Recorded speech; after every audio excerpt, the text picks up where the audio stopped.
Okay, let me check OBS. Good. So we're live streaming, and this topic is called quadratic equations. It's very exciting. I want to start because this isn't really like a tutorial video. It's a live stream of me recording the lesson plan. So I want to start by trying to find a good quadratic equation problem in one of the release star tests. So I've got this one here. It's number 4 from the 2019 release test. And I don't want to have it fully solved yet. So let me see if I've got a version of this thing that doesn't have it fully solved. Because we should probably start with... Oh, no. Okay, good. I didn't mess with that yet. Let me grab this and throw it into a new OneNote. So if you are watching on YouTube, I'm going to try to respond to viewer comments, but I'll have to do it. I don't have like a second computer, so I'll have to do it from my phone and see if it works. I haven't tried doing that before, so please excuse me if I don't necessarily respond to your comment or question through the live stream. If you do have a question, you can send it to me on Remind if I don't respond to you on the live stream. So we're going to call this quadratics or quadratic functions, quadratic equations. Or how about quadratic? I got an idea. Split the difference, equations and functions.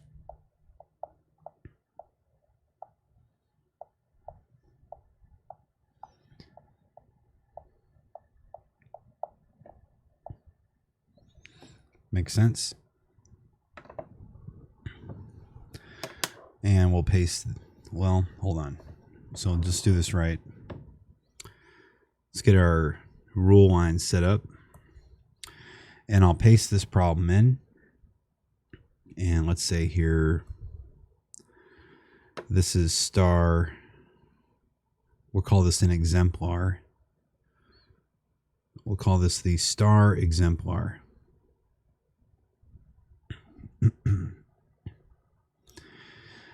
Exemplar. It's like a fancy word for example, huh?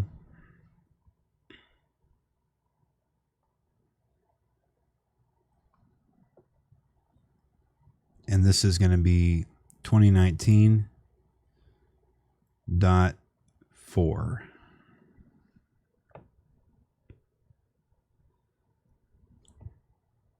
There's the problem. Just give me a quick second to check the stream health and make sure things are going well on the stream. All right. So we're streaming, and I'll just say something in here. Hello, or welcome. Let's be polite. Welcome all.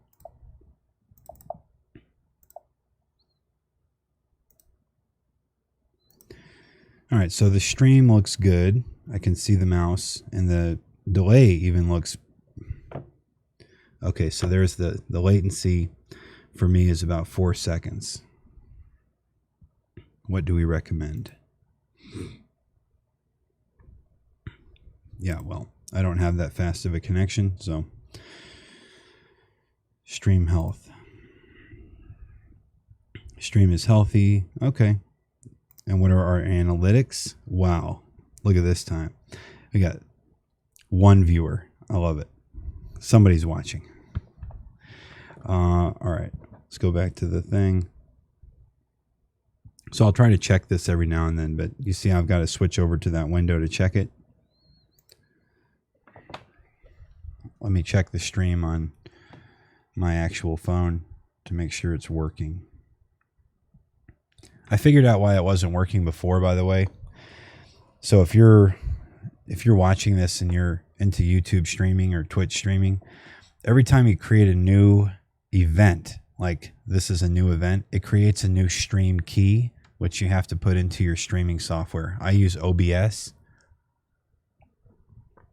The reason that my previous stream failed to actually stream on the channel is because I was using the old stream key. So once I got that new stream key in there, it worked. Yeah.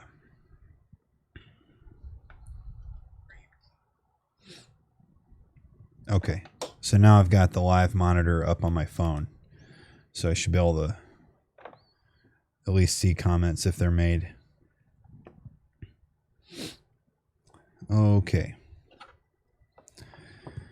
So now let's take a look at this. Let's make it a little bit bigger.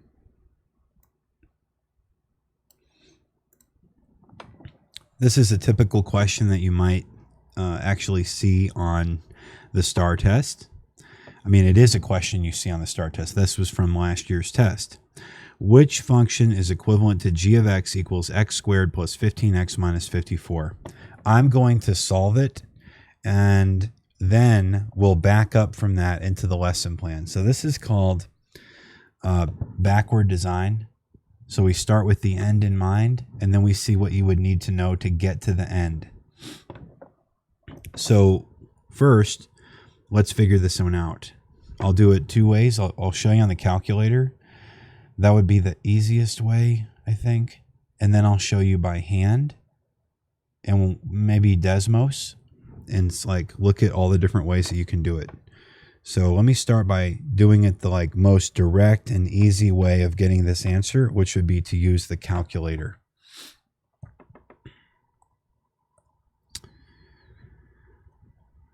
Okay, and let me clear all this out and format this a little bit. Second plus 712. Okay, RAM cleared. And let me fix this a little bit. Make sure we're using the correct version of the calculator and clear the key history. All right. What version of the calculator are we using? Good. The one that you guys have. Awesome. So how do we do this in the calculator? Well, what we're going to do is go to y equals, and we're going to put in the one that we're given. Okay, we're gonna put in the function that we were given. So the function we were given is right here. This is the only part you need to put into y equals. Whoops, no, I did too much of it. You just put in the part that comes after the equal sign, that part. So we're going to stick x squared plus 15x minus 54 into y equals. So we hit x, and then we hit squared, plus 15x, minus, was it 54? Yeah, minus 54. And if you want, you can look at it. See it graphed. Might have to zoom out a little bit. But let's take a look at it. Zoom out a little bit more. So you can see the whole thing. There it is. It's this curved line. See that blue curved line? That is, oh, okay. So I'm just noticing that we're on about like a 15-second delay. That's cool. Now go back to y equals. So we're going to solve the problem directly in the calculator. Here's how you do this in the calculator. You just start plugging in your answer choices. So we'll start by plugging in open parentheses x plus 9 close parentheses, open parentheses x minus 6 close parentheses. So we don't really know anything about quadratics, but we're going to go ahead and plug in answer choice A. And that was x plus 9 and x minus 6. So x plus 9. And x minus 6. Okay, and now we hit second graph. And what we're looking for here is, here, let me say hello to somebody that just joined the stream. Welcome, sir. Thank you for watching.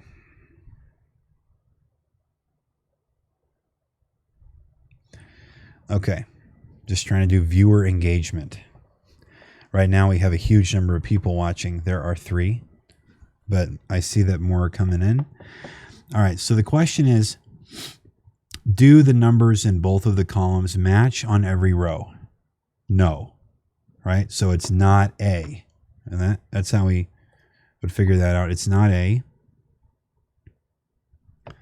What do you think we're going to do next? Or is it F? Not A, it's F. Next, we're going to plug in G. All right, so x plus 18 and x minus 3. Make sure you get those parentheses right. Let's go back to y equals, and let's clear this out. And remember, it said x plus 18 and x minus 3. Open parentheses, x plus 18. Close parentheses, open parentheses, x minus 3. Close parentheses. Now hit second graph. And look at that. They all line up. So in both columns on every row, they're the same numbers on each row. And that's how you know you're right. If you were to hit graph, you would see these things trace over one another. So we're going to do that. Did you see that? It was quick on this emulator. It's super fast, but it just drew right over the blue line. So that's how we know that the answer choice, the correct answer choice, is G. We don't even have to check the others. So that can be done in seconds. So that's the good news. Let me start with the good news, because there's other news coming. Here's the good news.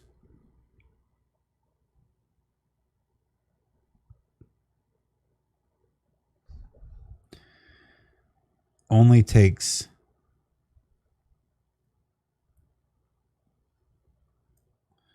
what was that? Maybe 30 seconds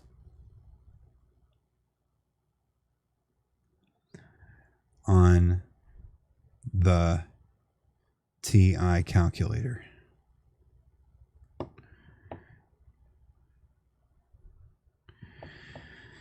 So now let's get to the part where maybe the news is different. So now here's how to do it by hand. I know there's a lot of folks out there who have joined the let's do the math the old-fashioned way, the pencil and paper method. So here's like the pencil and paper method.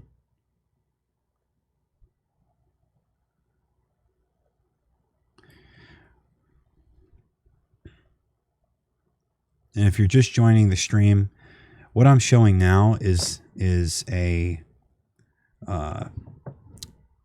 I'm showing the thing that we want to be able to do when we're done learning the things we need to learn. So let's do pencil and paper method. This is the method that we're going to need to use on Delta Math or on Saxon Math, or when we're doing any kind of like pencil and paper work. So I'm just going to do it, and then I'll explain what I'm doing later. So let's take the original, which was g of x. Well, we'll say this is what was given to us. G of x equals x squared plus 15x minus 54. So as I introduce new terms, we'll highlight them because I know we're going to need to teach them. So here's what we do. Step 1, factor. So we're going to say factor the function, or factor the quadratic expression.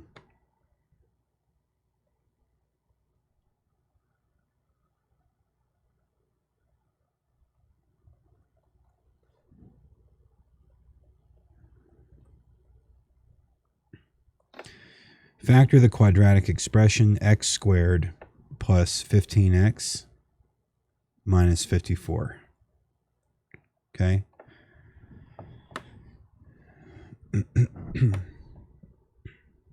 So I need to highlight the word factor. These are things I need to teach you how to do.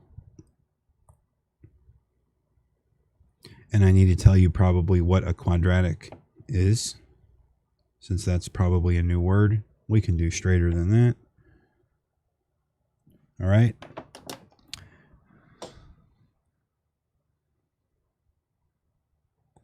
Just want to say hi to a new person that joined the chat. All right. Okay. So let's factor it.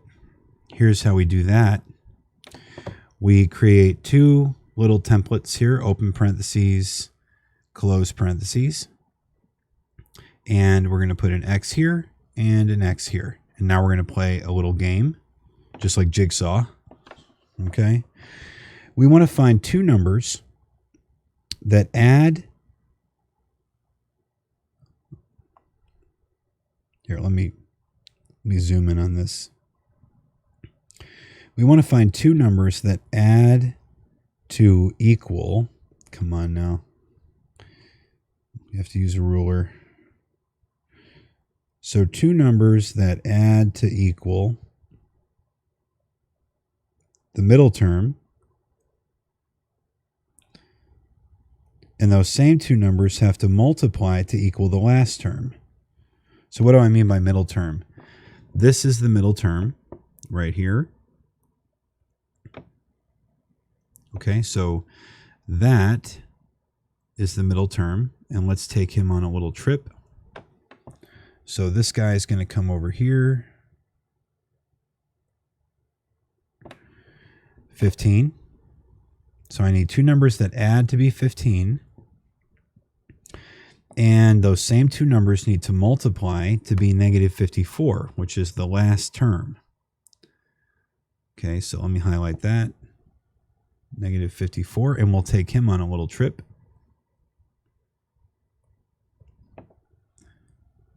Okay. That's where this is coming from. And this guy goes right here. So I'll let you think about that. And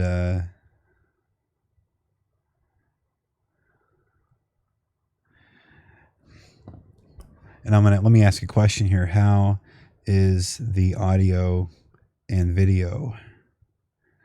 I got two of my best students watching this right now. This is cool.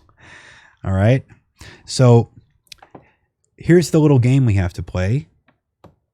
This is the little game.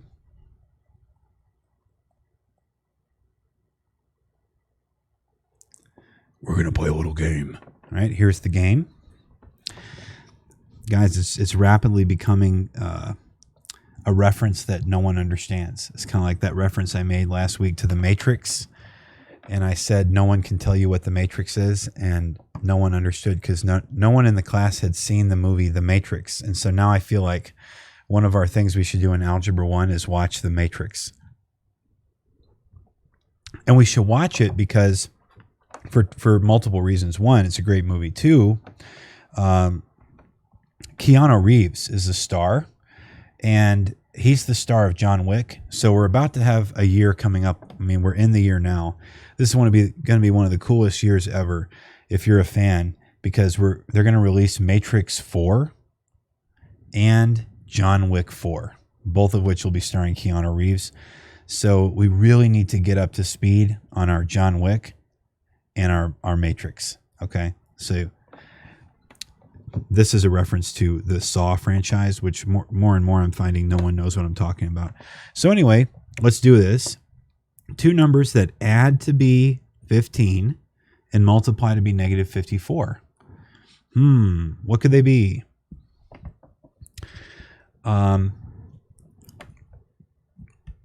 We start doing this by taking negative 54. Let's take negative 54 here and factoring it. Okay, so that would be like negative 2 times 26. Wait, no. Negative 2 times 28. Is that right? What is negative 2 times 28? Let's make sure that that's correct. I want to show you guys a cool feature. If I highlight this and then I hit math, it will do it. That's negative 56. I guess I can't multiply. Would it be 27? It would be 27, wouldn't it? I'm sorry. So it should be negative 2 times 27. So what it just did there is it took my handwriting, okay, and then it actually interpreted it as math, and there we go, okay? So you're trying to find two numbers that multiply to be negative 54. So these do multiply to be negative 54. They all should. But what do they add to? What do they add to? Okay, they multiply to be negative 54. But what do they add to be? Well, negative 2 plus 27, that's negative 20, or that's 25. Well, 25 is not equal, right? Here. 25 is not equal to 15. So this doesn't work. Okay, so this was a bad idea.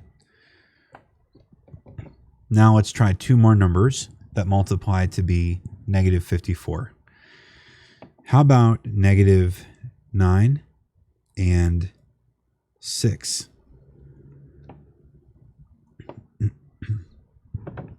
Negative 9 times 6 is negative 54. Right? And we could check that. Right? And what does it add to?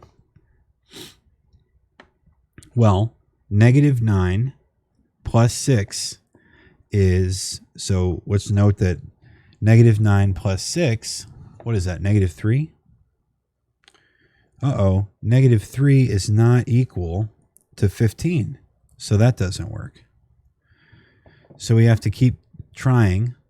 Let's keep trying. Let's think of something else. How about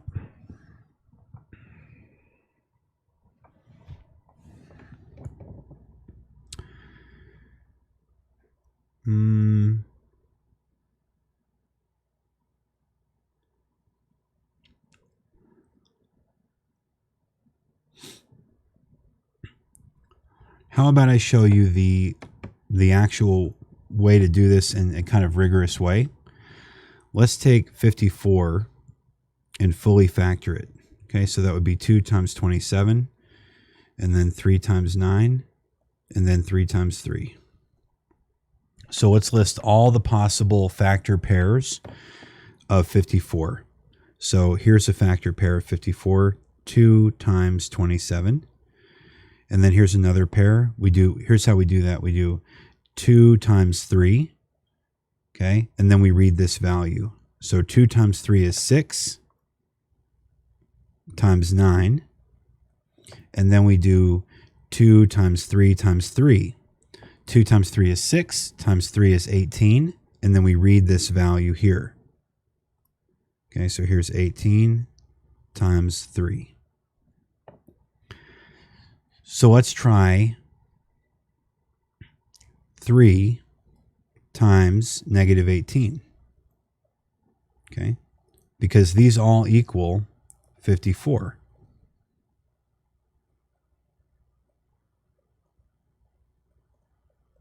Okay, so 3 times negative 18 equals negative 54. And what do they add to be? 3 plus negative 18 is negative 15. And the good news is negative 15 equals, wait, no, wrong. So here's the problem with that one. They add to be negative 15, but negative 15 does not equal 15. So we're going to have to try one more. Let me move all this stuff out of the way.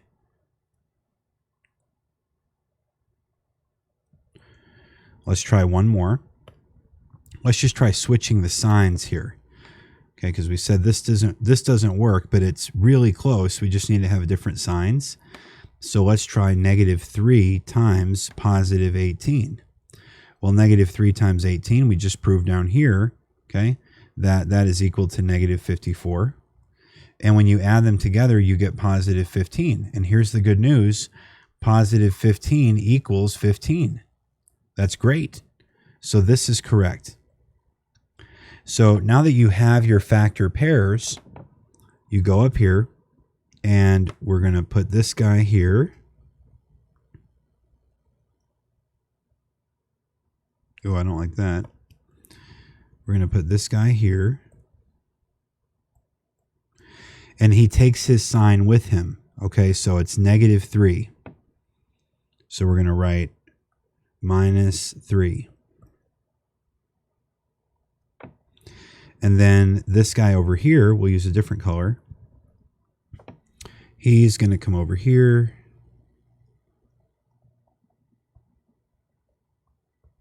And go right here with his sign. And he's +18. So +18.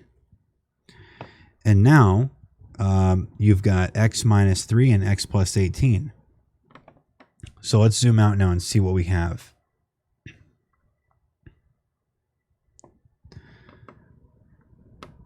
You see how this letter G matches this? So we got something here. The order doesn't matter. So I should add here that you can write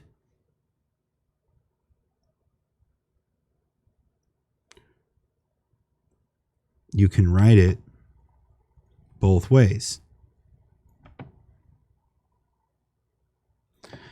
So what do I mean by that? I mean that x -3 times x +18 is equal to x +18 times x -3. Okay? They're equal to one another. And now I want to demonstrate something called FOIL. All right, this is how we check. So here's how to check. I'm going to have to put this off in the side. Check using FOIL.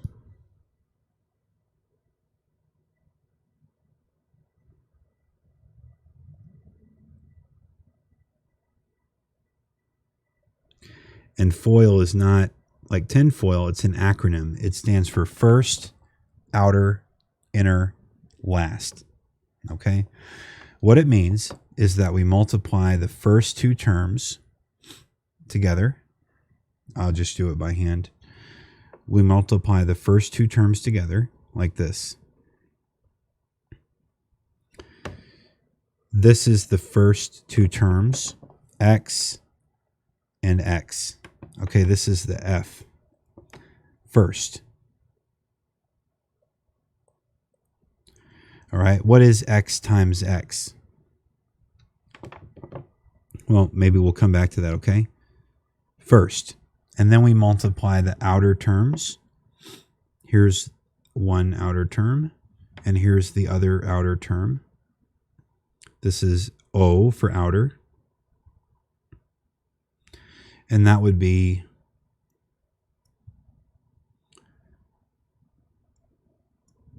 the outer terms would be x times 18. So we'll just put that in there for now. And then inner. Here is what I mean by inner terms. These two right here. This is inner.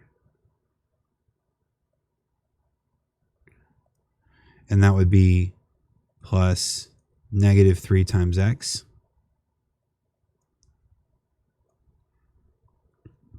And then you got the last terms, okay? So the last terms are these terms here.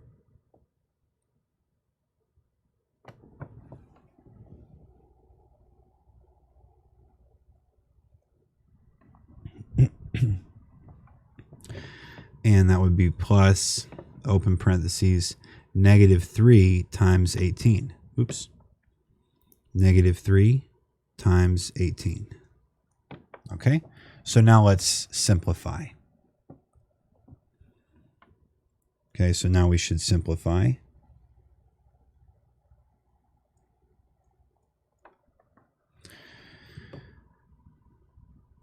Let's change to a new color here. How about blue? What's x times x? Oh, I want to do a darker blue. X times x is x squared, right? And how about 18 times x? Well, that's 18x.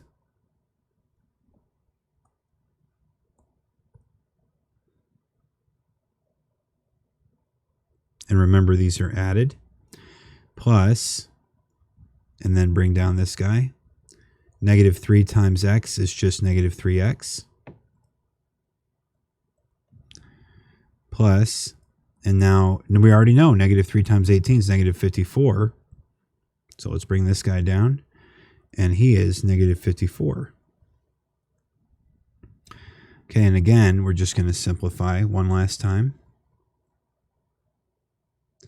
And this time, we're going to combine these like terms here. See this? You got 18x and negative 3x. Let's combine those like terms.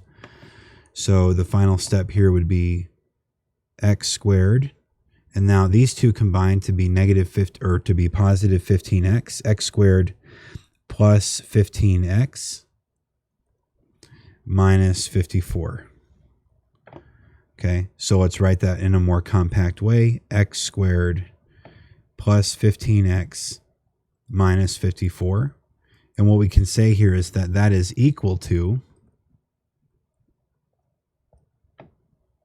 equals open parentheses x minus 3 close parentheses open parentheses x plus 18. All right, so we just checked that and we know that that's right, and so that's how we would know that that is right. We kind of like double checked it. Now this brings me to some language. Let me check I got 4 people. I want to just say hi to everybody.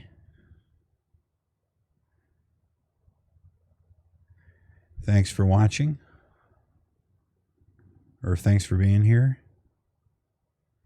Hope it's interesting.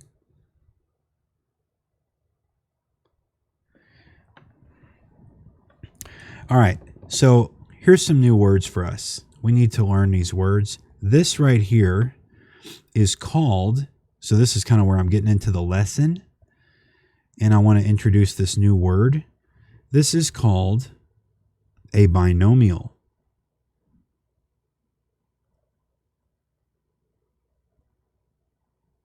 Whoa, that just looks terrible. This is called a binomial.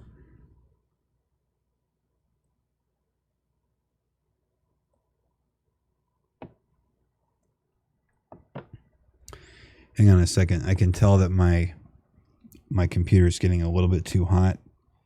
So let me adjust the settings here. See if I can't prevent a disaster from happening. Change the brightness down quite a bit.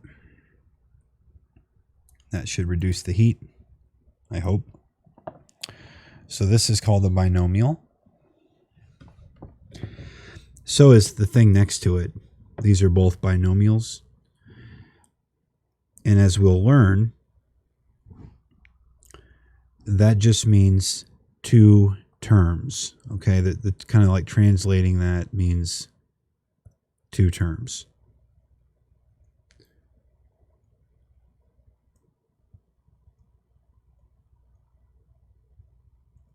Okay. Let me go back and close this emulator because it's taking up resources. Oops. And I close OneNote. All right.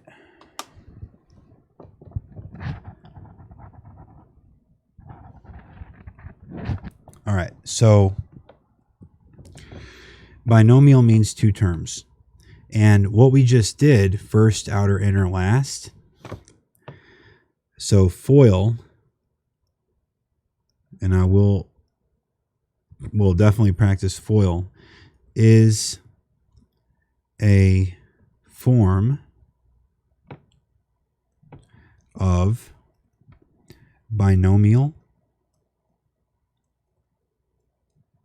expansion.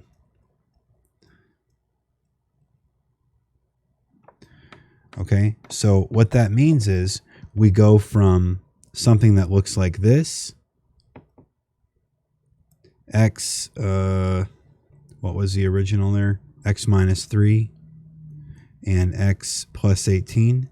We go from that to a quadratic equation in standard form. Like this one happened to be x squared plus 15x minus 54. And these two equations here, or expressions, they have names. This is called the factored form.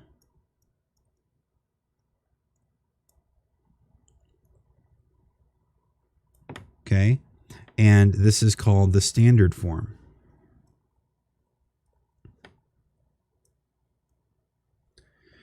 There's another form that we'll learn in the future called the vertex form.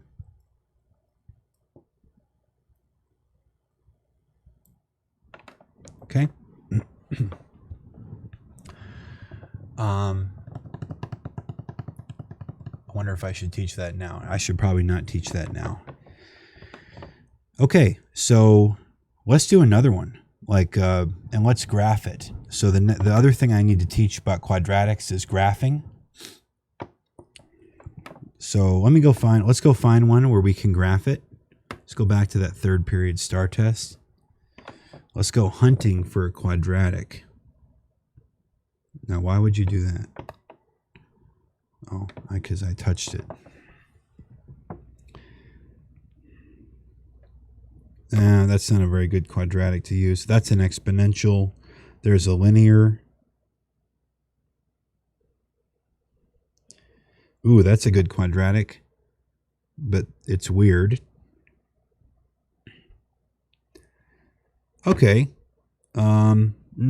Here's why I don't want to do number 14, because it has a leading coefficient greater than 0, or greater than 1. Let's just see if I can't find like a quadratic. Okay, but that has a negative.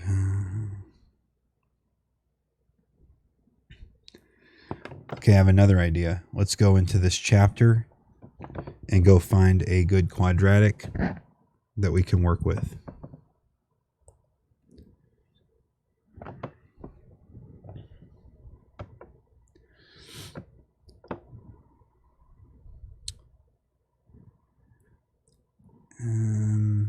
I don't actually want to use that.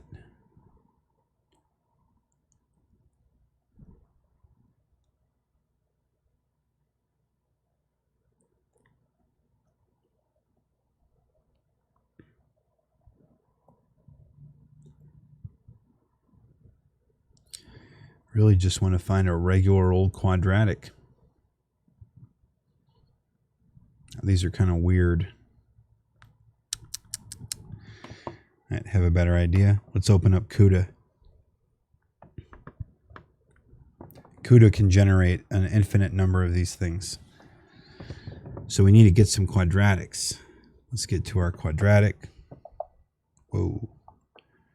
Quadrat. Okay. Here we go. Solving by factoring while graphing. Graphing quadratic functions. Let's see what they give us there.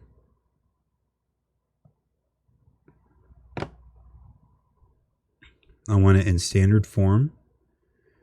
Vertex at a lattice point. Good. Leading coefficient is always 1. Awesome. Let me just put in like 5 of these. Let's make them easy. Leading coefficient is always 1. And let's click OK. See what we get.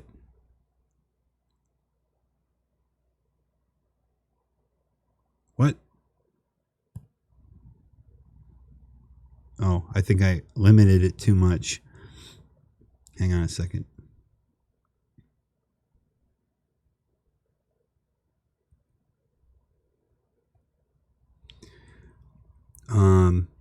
Leading coefficient. Vertex is at a lattice point. There we go. That's going to give us what we want. And we can just create several of those. There we go.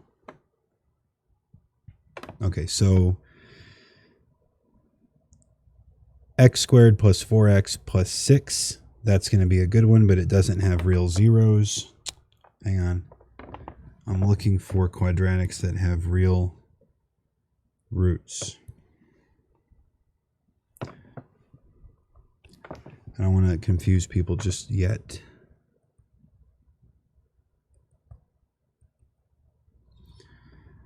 I want them to be easy. Leading coefficient, vertex at a lattice point.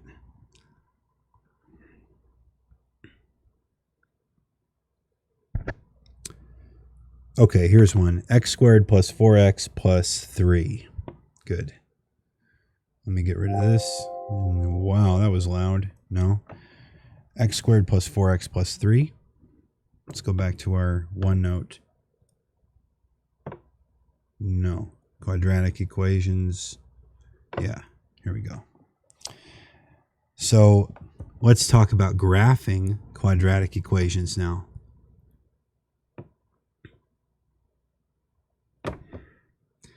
And I'm thinking we might be reaching the... Something's going on with the computer. It's getting hot. Let me take it off power. Graphing quadratic equations. There we go. Much more fluid.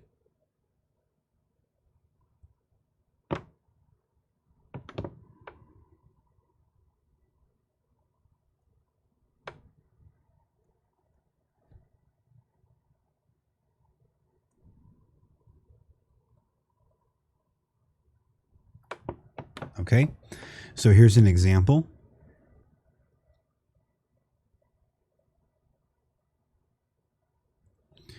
Graph x squared. Well, I should say graph y equals x squared plus 4x plus 3. Okay, so that's very, very typical type of question. And so now the very first step is to factor it. So we're going to factor it. Since the leading coefficient is 1, we put the x's there. Both terms are positive, so we're going to have plus signs. And now we play our game. We find two numbers that add to be 4. And those same two numbers multiply to be 3. And I bet you thought of it already. So it's 3 and 1. So 1 plus 3 equals 4, and 1 times 3 equals 3. So the terms are 1 and 3. Okay? That's the factored form of that quadratic. And now we go from factored form to solutions. So now we solve. Solve quadratic by setting factors equal to 0. All right, so let's do that. That's what it tells us to do. So x plus 1 equals 0, and x plus 3 equals 0. Now what this is going to tell us, where, okay, so what doing this does is tells us where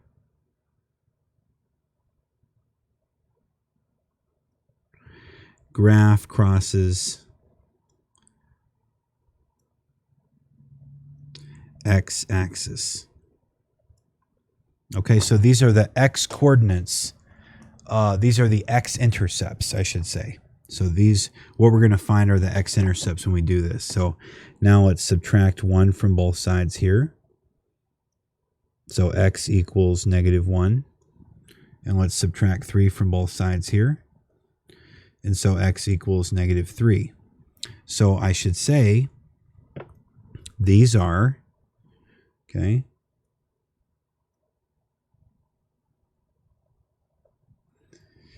right? These are the x-intercepts.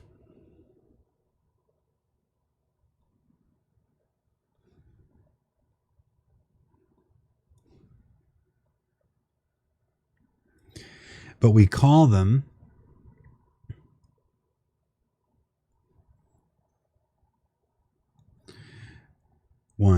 we call them the roots.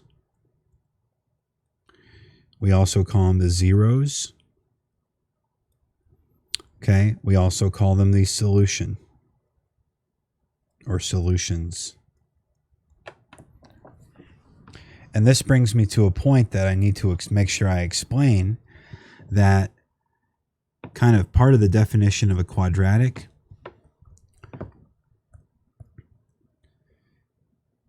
this is called the fundamental theorem of algebra.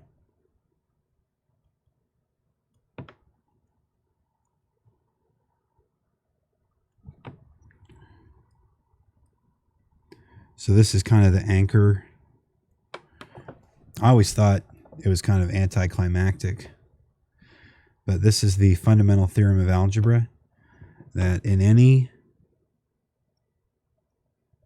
polynomial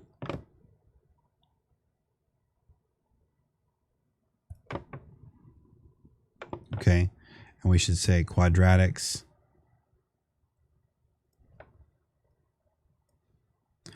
are polynomials.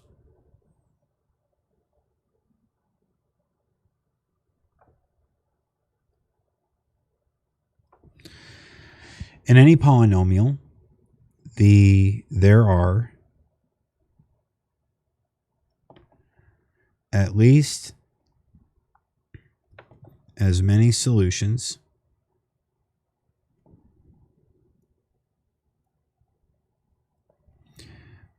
as the highest exponent.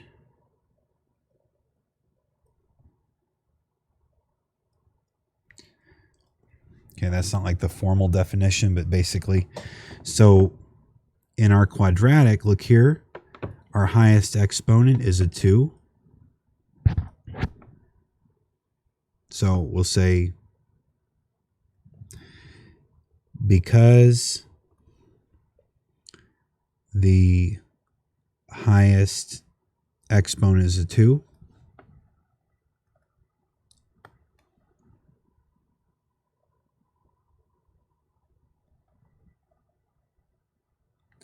there are 2 solutions. And what that means for us as people who are graphing, that means, let me bring that down here. Okay, what that means down here is the graph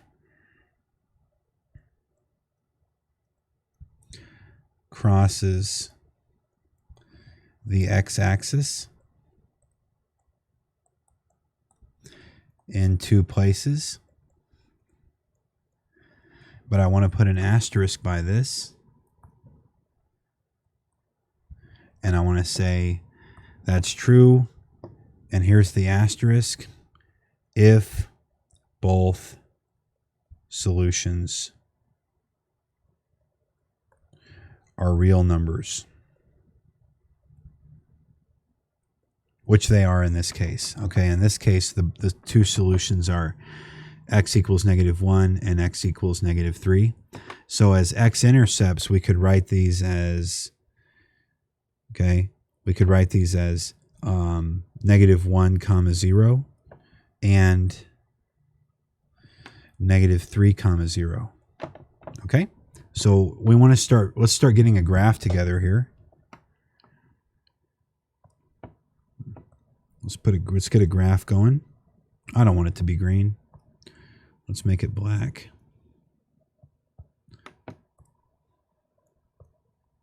Come on. Okay. Good.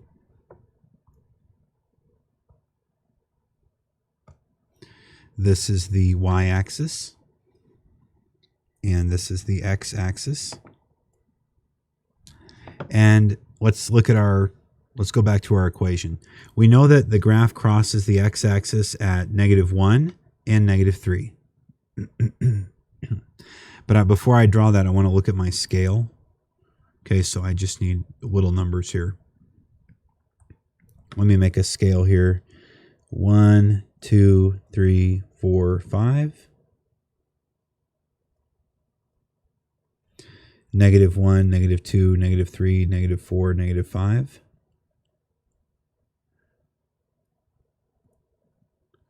and then 1, 2, 3, 4, 5, and -1, -2, -3, -4, -5.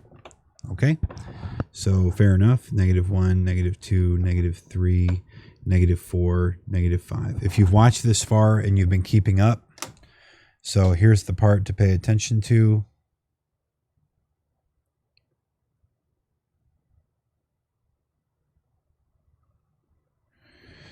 I'll just type that on the thing. We're going to plot these x-intercepts. So -1 and -3, we're going to put dots.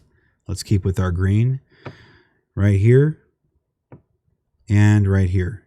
Those are the two places where we know the quadratic crosses the x-axis. Okay, so we got our 2 points plotted. And now we need to know what the y-intercept of the graph is. Here's the good news, guys.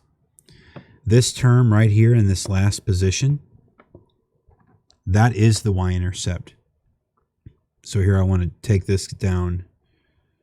I want to take this guy down and say, let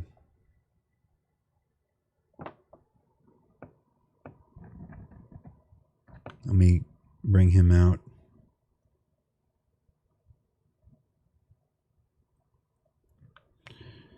We look at that number and that takes us right there. Okay, do you see that? That is the y-intercept. So that last term is the y-intercept. This is the y-int. It's always that term in the standard form of the equation. It's the term in the last position. That number that's all by itself. So let's get back to our graph. Okay, so now we can plot that point, right? So we got, this is also a point on the graph. And now we need to find the vertex. Okay, so now we have to calculate the vertex.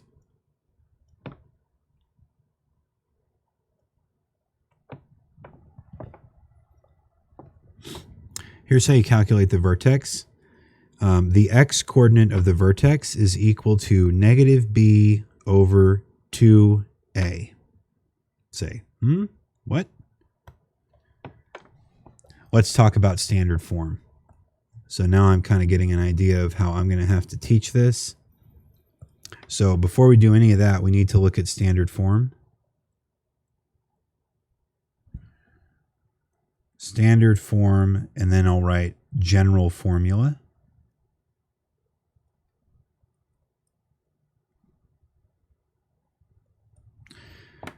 Okay, and what that is y equals ax squared plus bx plus c.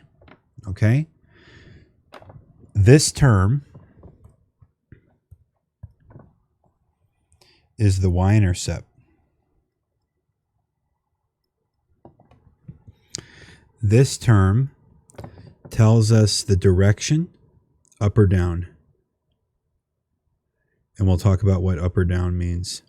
So this is the b term here in this middle. This is called the quadratic coefficient. I want to be real careful here to label all this stuff correctly. This is called the quadratic coefficient.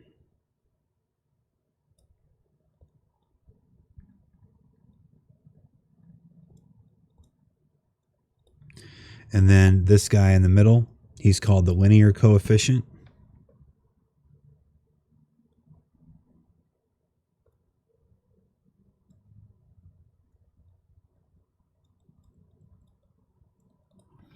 And this guy at the end here, okay, this is called the constant coefficient, or constant term. We'll just call it a constant. Okay, I should have used a different color, which I can do. I can change that to a different color as easy as 1, 2, 3. Okay, cool. So now let's take this form, because we're going to have to plug this into this little formula here. Let's go get our actual equation. It was x squared plus 4x plus 3. So let's go put that in here. let's use red. Here we had 1x squared plus 4x plus 3. Okay, so what are our a, b, and c values? Our a value is equal to 1. Our b value is equal to 4. And our c value is equal to 3. So let's just plug that into this little formula here. So the x coordinate of the vertex, or the top or the bottom of the hoop, is going to just be found by substituting in the numbers for the letters. X equals negative b, so x equals negative 4 over 2 times a, which is 1. So let's solve that out. X equals negative 4 over 2. So x equals negative 2. That means the vertex, well, the x coordinate of the vertex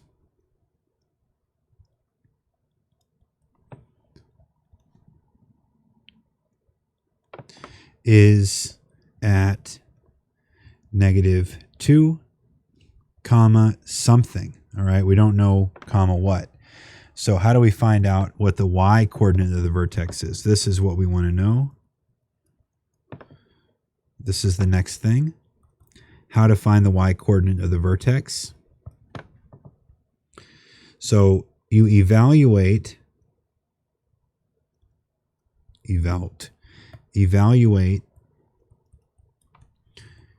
your quadratic at the x, or the vertex x coordinate,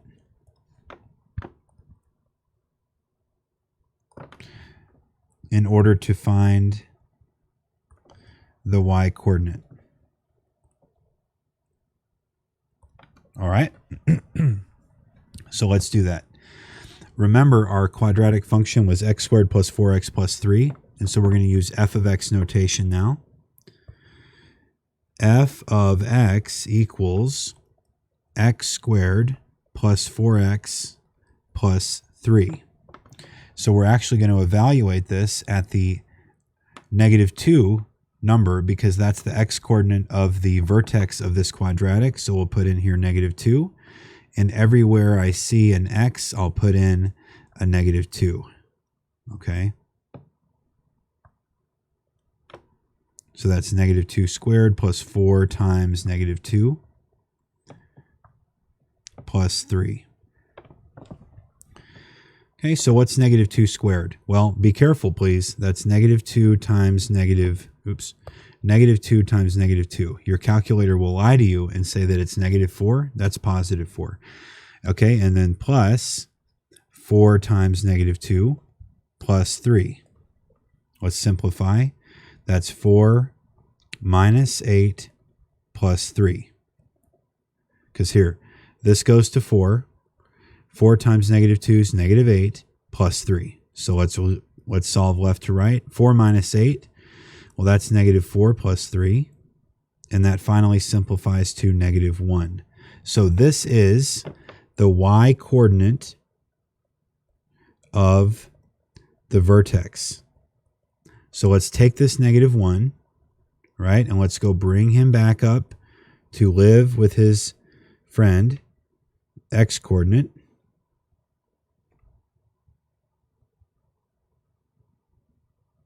Okay, we can now put him in there.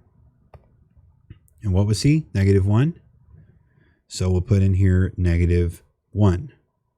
Okay, so this is the no longer the x coordinate of the vertex. That is the vertex. So let's go down here and say the vertex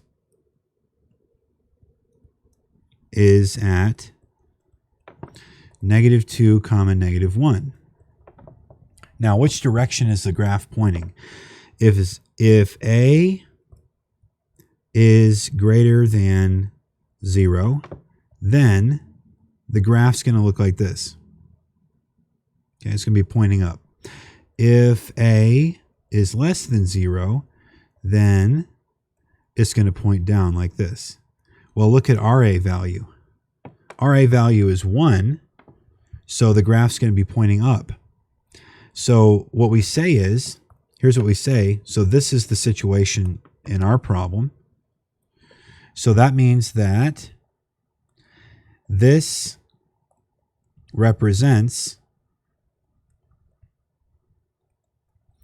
the minimum of the graph.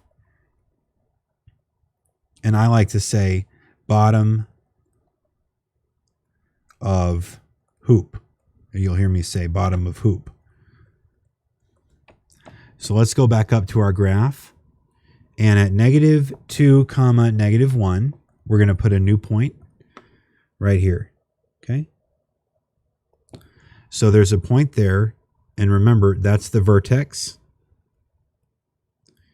Okay, we know this about our graph. We know that our graph is going to point up. So we can connect these lines now.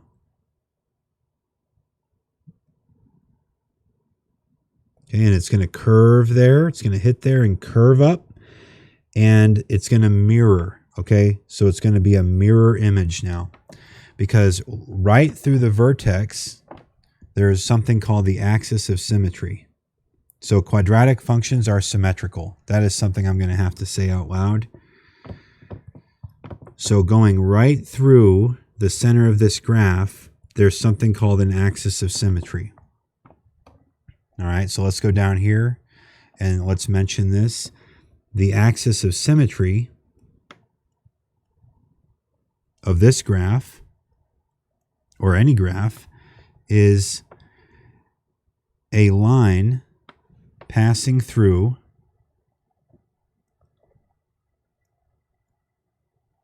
and here I should modify what kind of line. It's a dotted line passing through the x coordinate of the vertex. Okay, let me check my... Are you guys understanding? Or am I going too fast?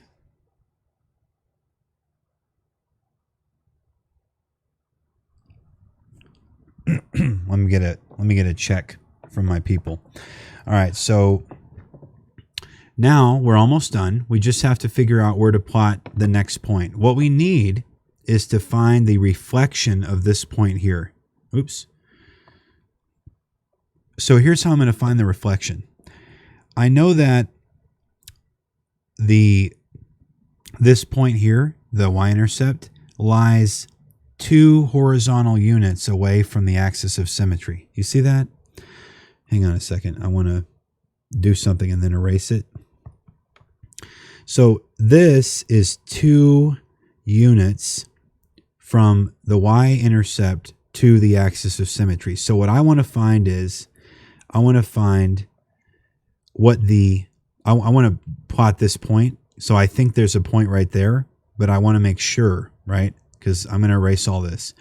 So what I'm looking at here is from the y-intercept to the axis of symmetry is 2 units on the x-axis. So if this is in fact an axis of symmetry, then there should be another point that lives right here, 2 units to the left of the axis of symmetry, right? Well, the axis of symmetry is at x equals -2. So 2 units to the left is at x equals 4. So what we need to find is, and this should be the case, all right, we need to find that reflected point. Find the reflection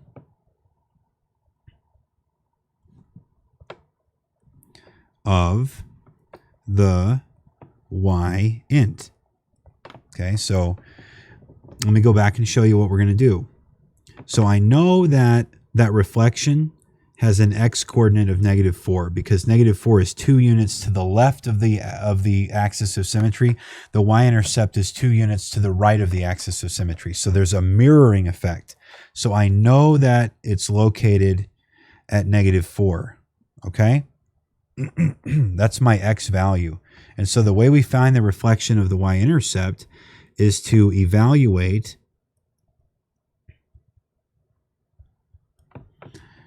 the function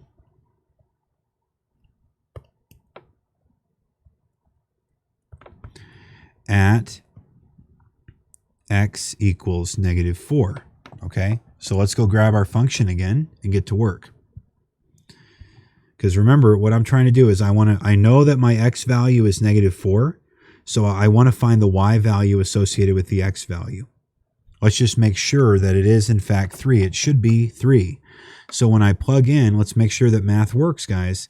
F of x equals x squared plus 4x plus 3. So let's plug in f of, let me get a color here, f of 3. No. F of -4, sorry. F of -4, right? That's where this is coming from. F of -4 equals, open parentheses, and then that's -4 squared plus 4 times -4, close parentheses, plus 3. So let's keep going. So that is -4 times -4 plus 4 times -4 plus 3. So let's do that math. Whoa. That's equal to positive 16 minus 16 plus 3. 16 minus 16 is 0 plus 3. Look at this. It's equal to 3. Okay? So f of -4 equals 3. That means that, let me say this in English. When x equals -4, y equals 3. So the point -4 comma 3 is valid. Okay, that's how that all works. Now let's go back and plot that point. So here's that point there, -4 comma 3. So right there is another point, and that is just the reflection of the y-axis. Okay, so now let's finish drawing. I guess we're using blue to draw that. Let's finish drawing and try to make a mirror image. And then this extends off into infinity, kind of like this. All right. So that is the graph. This is the graph of y equals x squared plus 4x plus 3. And if you don't believe me, we'll go to Desmos and I'll prove it to you. Let's go to Desmos.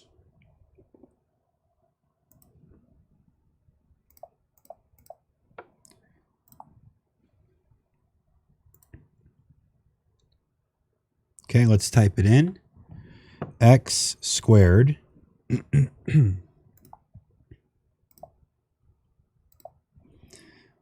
plus 4x plus 3. All right. So now let me zoom out because, well, okay, I'm fine. So now look, check these points out.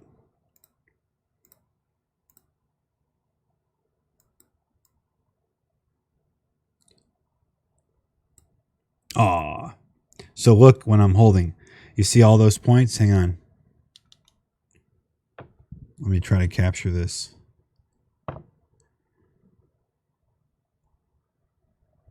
That's cool. Okay, so I got that. Let's go back to OneNote and I'll paste that in there so you can see. Well, I'll do two things. I'll paste the picture right here. And then I'll paste the link to the Desmos itself. Whoa, that's way too big. Wow, now we must be streaming fast because this thing is near real time. There. So that's Desmos, and I actually can grab that link. This is super cool, guys. Check this out. I want to share this link, but I'm going to have to zoom out because I'm zoomed in to 200%. There. Now check this out. I can share this link. Copy. All right. And now go back to OneNote, and I can actually paste this in. And I think it will pop up, if I'm not mistaken. Yep. See that? So that is really cool. When we click it, it's going to load Desmos as an active window. That's really neat. This is something that OneNote does that I'm going to learn more about.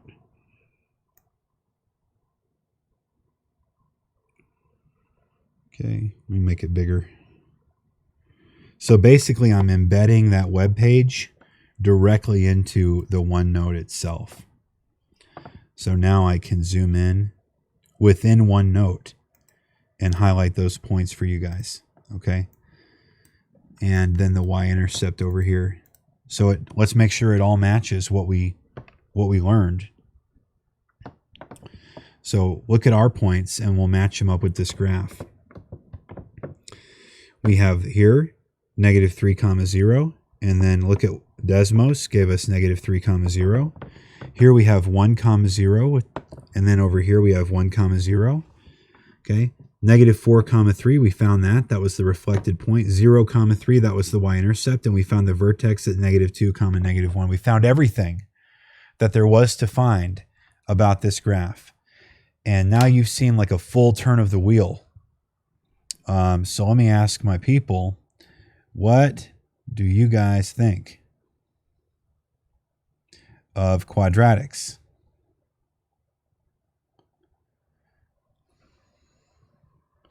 So this is kind of an introduction. Now, there's so much more to learn. We have many things to learn. For example, we need to learn how to factor by grouping.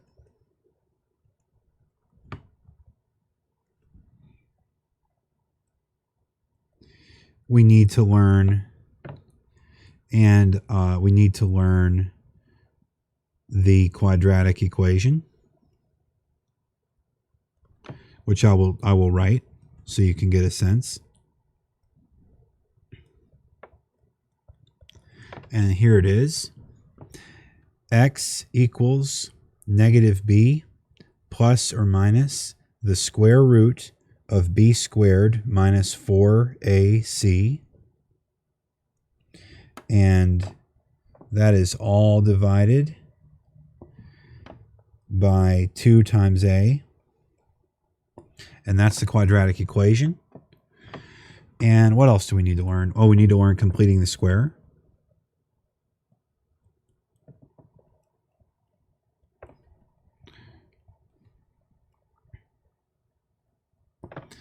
That's really, really, really cool. I'll give you just a brief hint of what that's going to look like. Basically, there's a square, okay, like this. And then there's a little rectangle here. And there's a little rectangle here. So we're trying to complete the whole square. And we have to find this magic piece over in the corner. And that piece right here is the missing square right down here. There's a little missing square. So that's completing the square. What else do we need to learn about quadratics? That's a lot. Okay. Oh, I know what. So we need to learn what to do with imaginary solutions.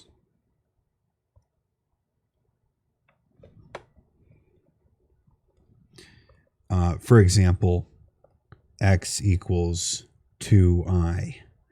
And that's that imaginary number I. Here's the I, okay? Luckily, I have an entire... oh no, it's going to blow the computer up if I try to load that. That's too big. I have an entire thing for imaginary and complex numbers. But these are the things we still have to learn. This is not covered. So these were not covered. This is more to come, or future updates. More to learn. Obviously, we need to practice all the skills we just learned today. This was a ton of stuff. But let me zoom out so you can kind of see what you just experienced. All this. Doesn't this look cool? It kind of looks like we're going to launch a nuclear missile or something.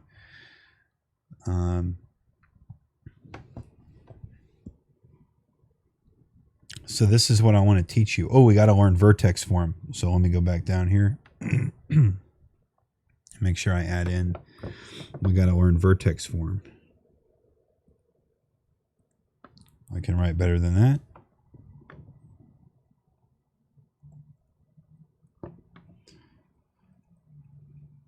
Now, here's the fun part for my people who are watching. Now you're going to get to see behind the scenes of how I actually plan the lesson. So basically, first I'm going to teach you guys a little piece of this. Probably just this simple factoring.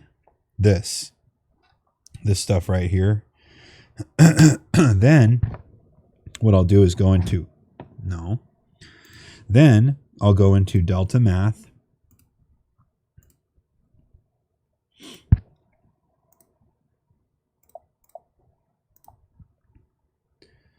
All right, hang on a second. I'm going to have to sign in. And that means getting on my keyboard. Okay.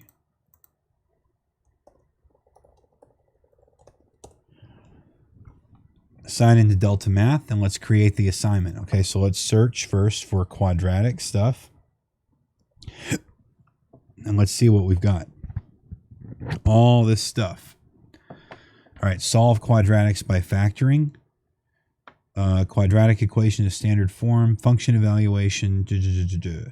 Select form, quadratic value. Let's click this. So write quadratic equation in standard form. We can look and see what that would look like. Set solution equal to 0 and get it to standard form. Oh, that's good. That's a good problem. Let's see this. All right, so it wants us to reorder the terms and move them around to get it in standard form. Oh, I like that. So I'm definitely going to use that. How about this one? Write the quadratic equation in standard form. Okay. Okay. Okay. Okay. These look good. All right. I guess I never did define a quadratic. Solving quadratics by factoring. Okay. So solve for all values of x by factoring. I think this is the skill that I'm going to have to teach a lot. So that would probably be like the second skill. I don't want to throw that in the first problem set. Function evaluation. How about graphing? Is there anything in here about graphing quadratic functions? Am I missing it?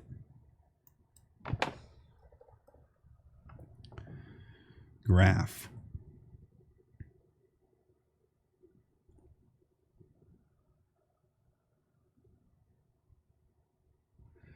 I don't see graphing quadratics. That seems strange. Graphing quadratic systems, yeah, but that's not what we want to do. We want to graph quadratics. Now you're going to see setting quadratics equal to 0. Okay. Which equation is equivalent to the given equation? Yeah, that's too advanced for this, for right away, the first thing.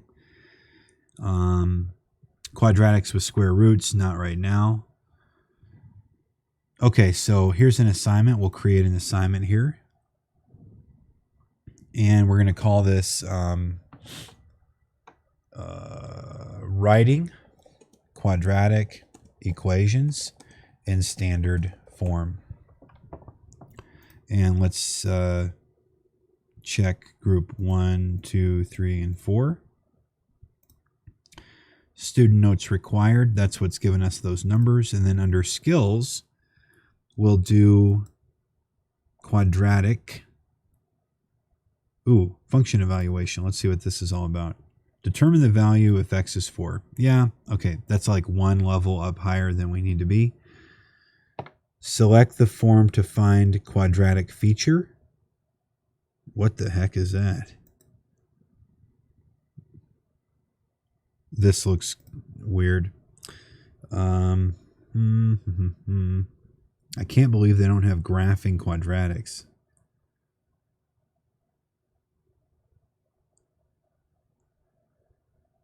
I'll have to look that up. Anyway, the skill that we're going to put in here is we are going to do this one here. And we will do 10 because we need to practice it a lot. Okay. I mean, what will the due date? I might change this. We kind of want it to be done on Tuesday by 8 a.m. That's pretty good. Should be able to teach that. No, Tuesday. We'll do 11:59. Well, are we going to make them do it at 11:59? Let's do it. We'll make it do Wednesday at 8. So you go. Well, you guys have time, and then we'll do 85. No. Y'all can do this. 75%. 1 day late, which would be what, Thursday, and then 50% for 2 days late on Friday. We'll do this 85%, 70%. No, we'll do 80, 70, and then 50% if it's being turned in on Monday. You guys should not be doing that, getting it that late. Okay, so I'll create an assignment now. All right, so now everybody has that in their view. And what I'll do for the upper level groups is we'll create another assignment, and this will be solving writing quadratics in standard form. And then we'll call this level 2. And we'll check group 2, 3, and 4. No, I'll just do group 3 and 4 on that. And then here for skills, we'll just throw in here level 2. I don't know. And we'll make this due Wednesday at 8. And then same schedule, whatever I said, 80% if it's being turned in on Thursday, 70% on Friday, and then 50% on Monday.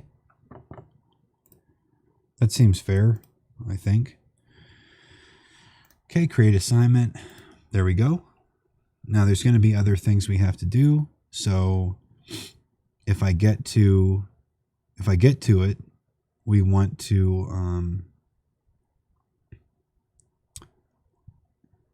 solve by factoring. Solve quadratics by factoring. Setting quadratics equal to 0. No. Solve by factoring. Let's see if they're going to do anything weird. No, these are all easy. Easy. Okay, let's make sure these are all real solutions. Yep. Good. All right, so we'll create a new assignment, and we'll call this solve quadratic equations by factoring. All right, and this is just the same. It's the same thing for everybody. So we're going to check all groups, and then under skills, solve quadratics by factoring. And we need to do 10 of these. All right, due dates. We'll start this one on Wednesday. We'll make that due Wednesday at 8. I might adjust that schedule. No. Thursday at 8. And then it would be 80% late credit if turned in on Friday. 70% credit if turned in on Monday. 50% credit if turned in on Tuesday. And then it would be a 0 after that. Okay. This is basically what I want to do next week. I want to accomplish this. Okay, so that's, okay, I edited the assignment successfully. Now we need to go into Freckle. All right, we need to see what Freckle can do for us. And I need to sign in as a teacher. Okay, and I need to actually find what teaks are associated with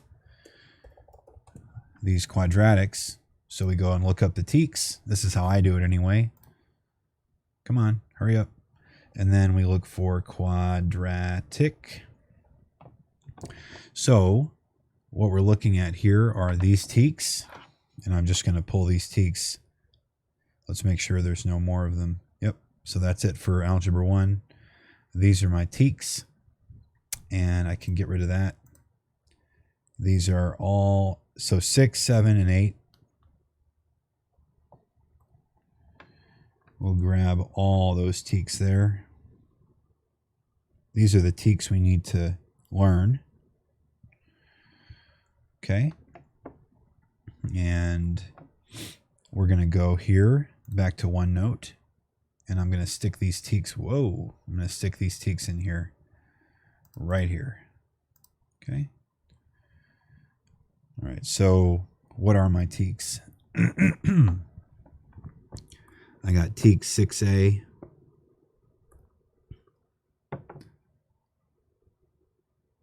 And what is teak 6A? Well, let me write it later.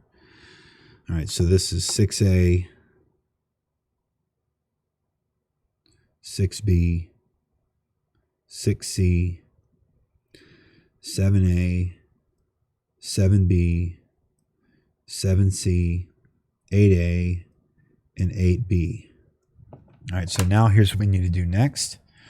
We're going to match these up with like release tests. So here's how we do that. We go to star released test.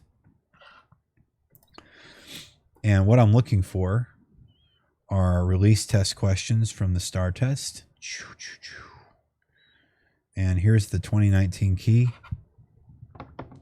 So what am I looking for here? I'm looking for these quadratic ones. So I'm looking for 6A, 6B, 6C. Let's do that first. The 6s. There's 6A. All right, so that was number 2. Here's what I want to do. I'm going to zoom out and just grab this whole thing.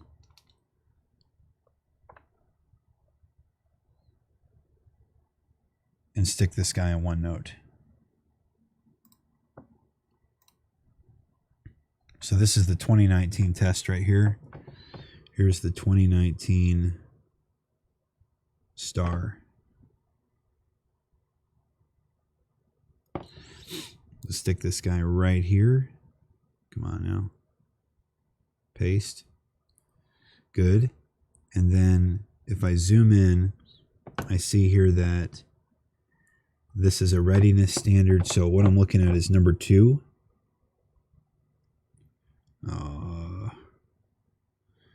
Let's highlight it. Just make it bigger. It's too small.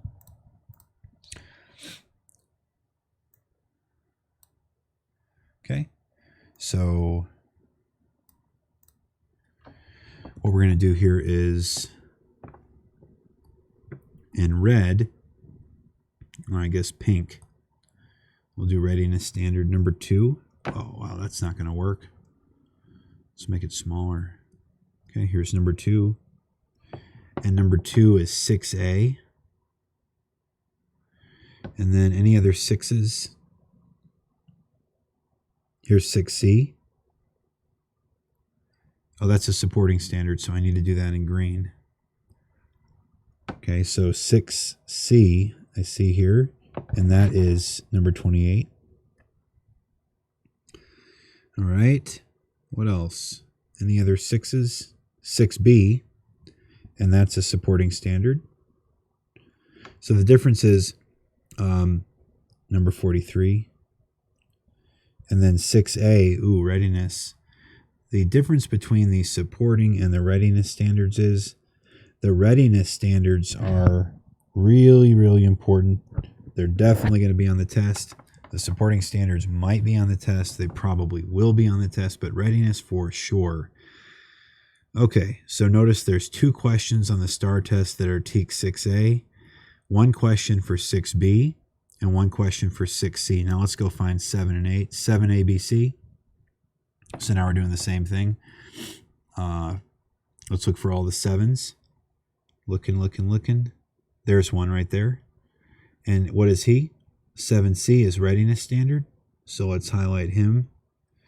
So this is more the lesson planning part of the thing. 7C, 7A is a readiness standard. Okay. How about 7C, readiness standard? Ooh, you're starting to see a good portion of this test has got quadratics, don't you? And let's see here. Any more 7s? Here's one. Ooh, so the 7s is a big one. So let me go highlight readiness. Readiness. And then let's keep hunting. No more 7s, huh? Okay. So let's highlight these in green. Supporting. This is readiness. We're going to do the 8s next. So we've got that done. Okay. Ooh, I didn't highlight this one in green. So if you want to be a teacher, if you're watching this, oh wow, hang on, what's up? So now you are seeing the behind the scenes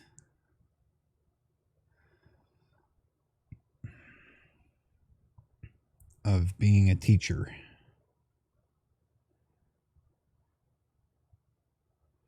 Work all weekend to prepare lessons. Right now, I'm aligning all the TEACs with STAR for quadratics.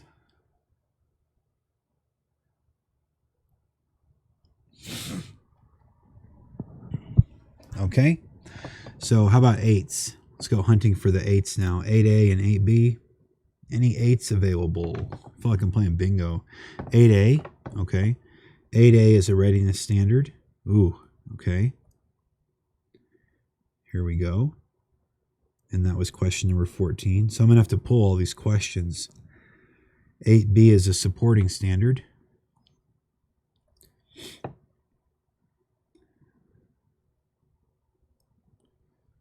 Okay. Going down 8s, more 8s. Any more? There's 8A.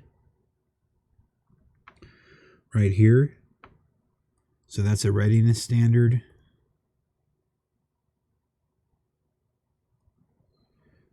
What else? What else, guys? I don't see any more 8s. Let's go looking for any 6s, 7s, or 8s that we missed. No, we got them all. Now, I got to do this for the 2018, the 2017 STAR as well. So, what's next is, okay, that's frightening. So we're going to pull all those TEACs, huh? Dang. Now, go back, go grab that 2018 key.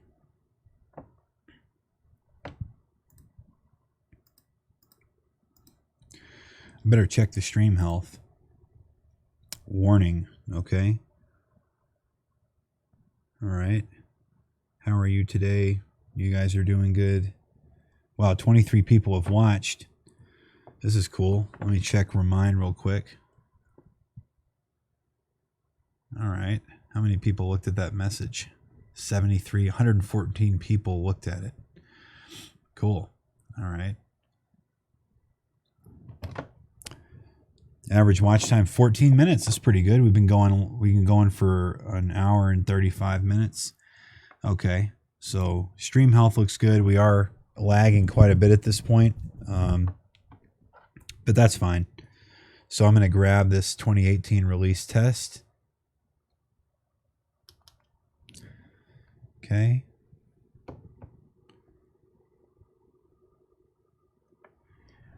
And paste it into OneNote.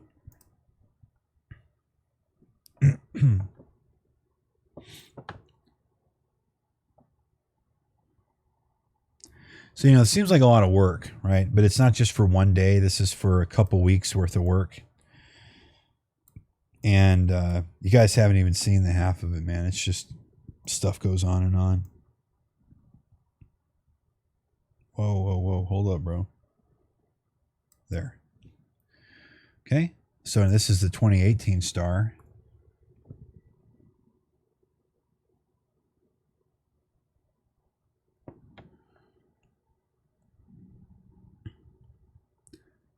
I guess I should go ahead and get the other one as well while we're at it.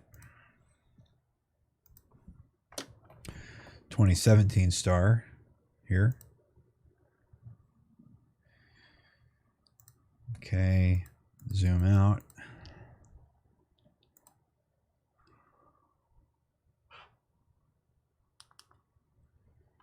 All right. Okay. It's crazy to think that that's an old test now, 2017. I remember that test. Okay, so now go over here and we'll put in the, paste this guy in here.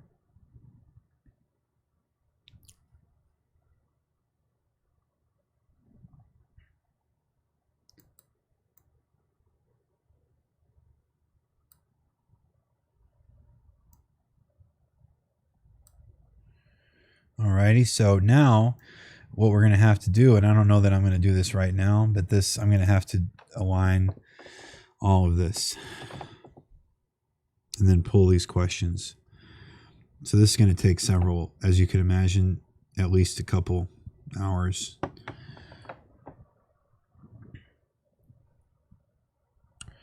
So I don't know if we should go any farther back than that. That's probably good. I need to print you guys booklets, star booklets. I should probably make a note to do that. So I need to make a note to do, okay? Update Plickers.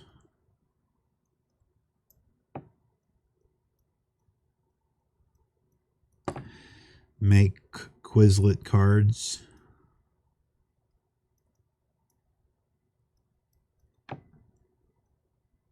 I'll show you Quizlet here in a second.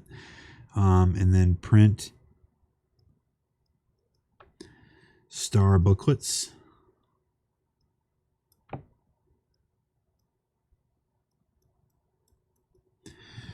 Now, here's the deal. We need to take a look at, so we know we're going to finish doing this, the teaks. Let's see what these are. Determine the domain and range. Okay, I didn't teach any of that in today's lesson.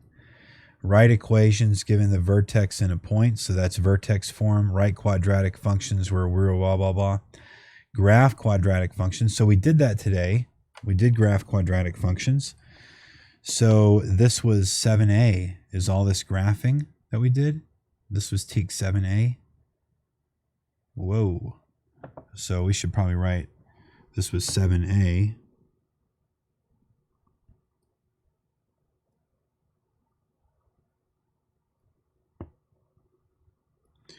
And I'm going to put R for readiness. Okay. Describe the relationship between the linear factors of quadratic expressions and the zeros of the associated quadratic functions. What? The linear factors. Okay. We did that. So we went, that 7b was here. What was 7b? Was 7b a supporting standard? 7b wasn't even on this test. 7b is supporting. Okay. So when I was telling you guys that these these were the x-intercepts, this stuff right here, this was 7b. Okay, so we kind of taught that teak. We didn't even know it. This was teak 7b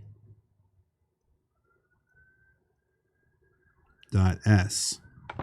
Okay, so I want to highlight this, that I'm actually doing this. So this is teak 7b dot s,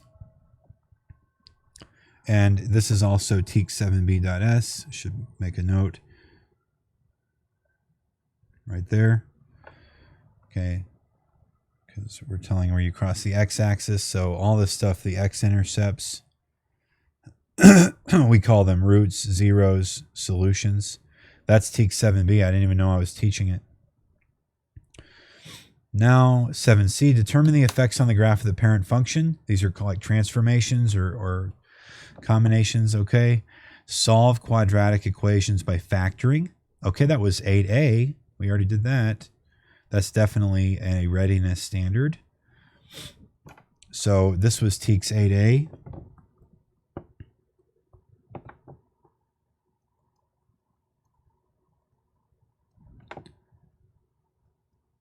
Readiness. Factoring the quadratic there. Okay.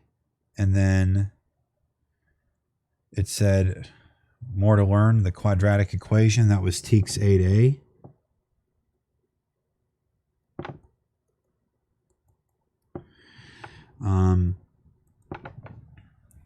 Factor by grouping. Let's see what it says.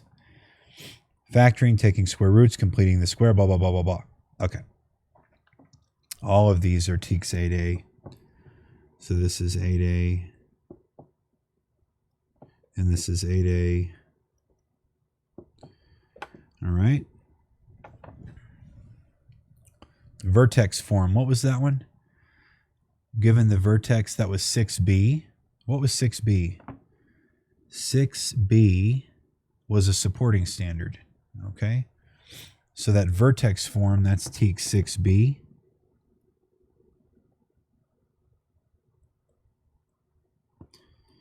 Okay. And then imaginary solutions. I mean, I'll put this under 8a.r.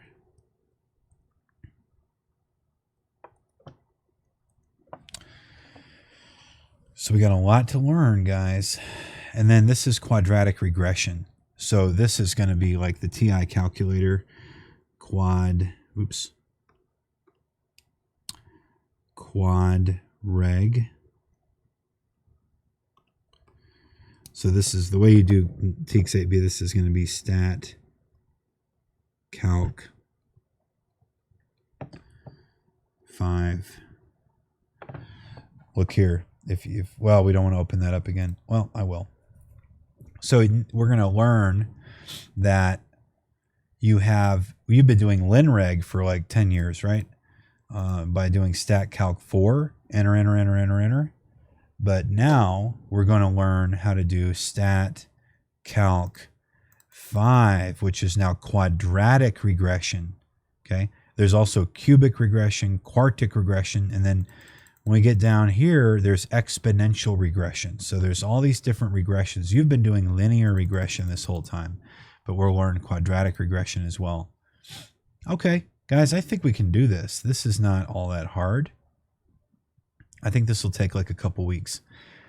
And if we keep our focus on the STAR test, you guys will be prepared for that on 2/17. I should probably go update the Google Calendar for this class. Was I using Google Calendar?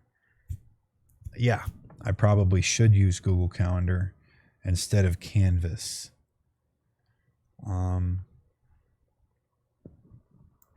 Let's see.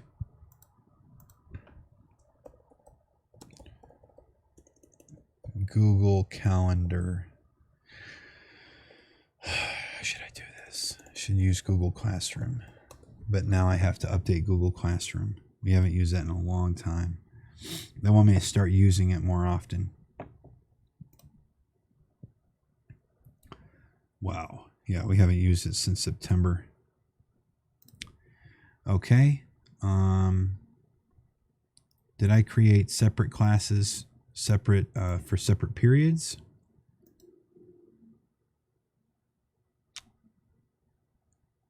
Let's see here.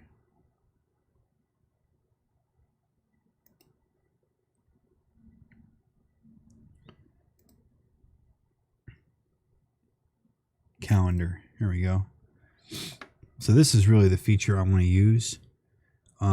Today is the 1st, so we're going into next week, and I want to add a calendar event. How do I do that? How do I do that?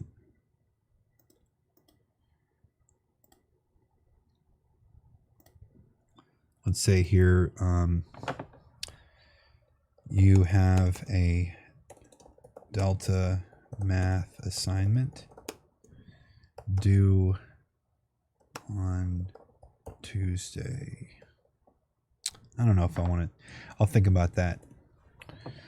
Speaking of Delta math, what TEK is associated with that assignment that we're doing?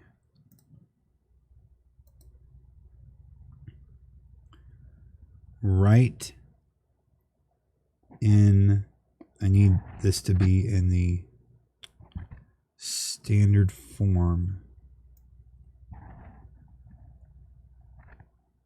guess it would be 6B.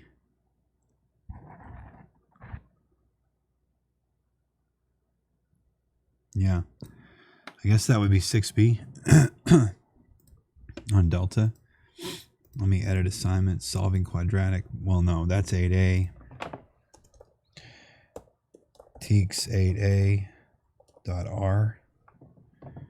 Okay, complete edit. But they will say this other one was 6B. Write quadratics in standard form.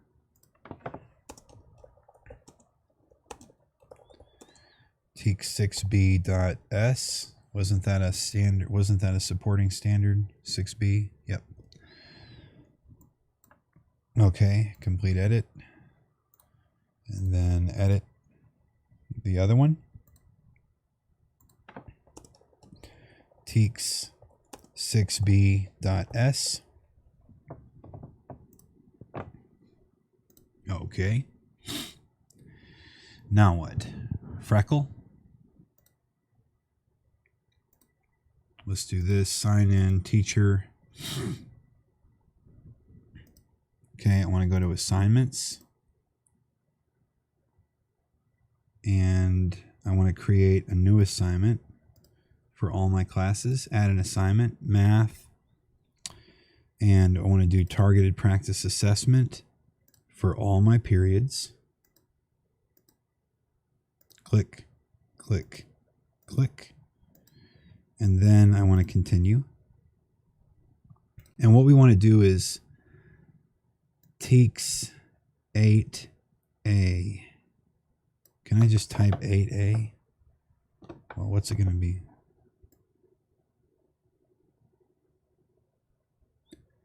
Oh no, I need to do A.8. Okay. A.8A.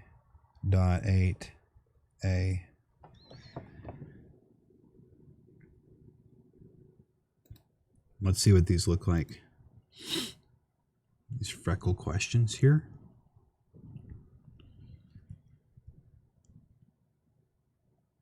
Okay, so once I teach that, then we could, so I've got to cover 8A pretty quick here.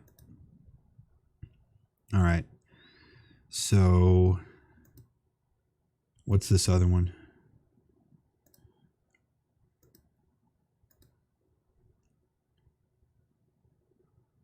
Factor the quadratic. Okay, so both of those.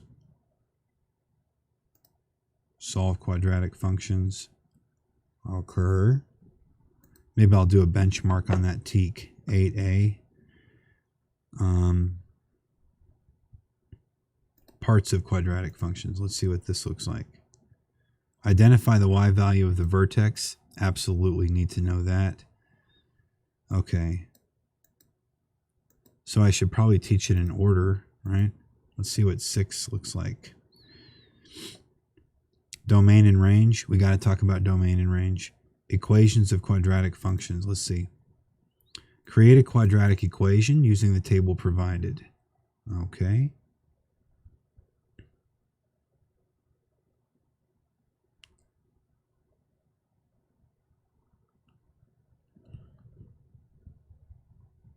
That would be where you'd use quadreg. Open answer. Quadratic inequality. Yeah, I don't think so. Write quadratic functions. Okay. Okay. And then, so I'm not sure about that. I'll have to look back at that later. Now I need to look at eduphoria, school objects, eduphoria. So this is where we're going to be doing like a little TEKS benchmark. And I need to create an assessment. Create a new blank test.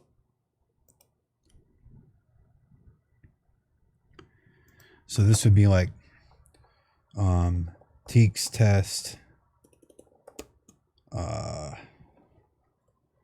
quadratic. Well, we'll just say we'll say that this is the comprehensive assessment, quadratic equations and functions, comprehensive assessment. This is like the end of 6 weeks test. Okay, this is the comprehensive test. So quadratic, this is mathematics, grade level 9th. All right, so our approaches is going to be 39. Our meets is going to be 61. Satisfactory would be 70. Masters at 76 and advanced at 90. Okay, it's a teacher test. What does this mean?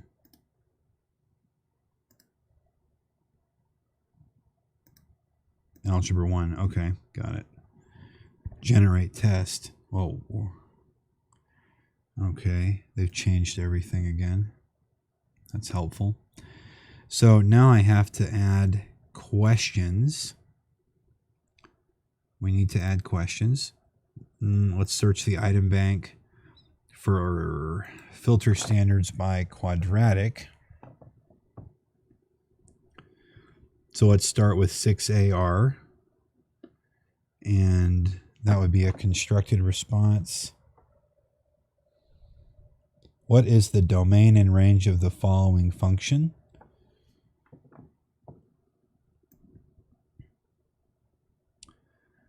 What is the domain and range? Okay, so let's add that question.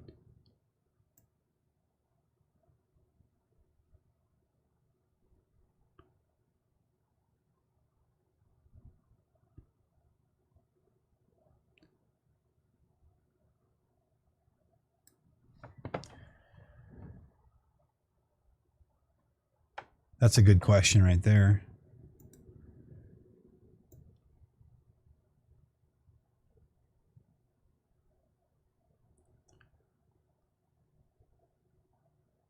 Ooh, that's a good question right there.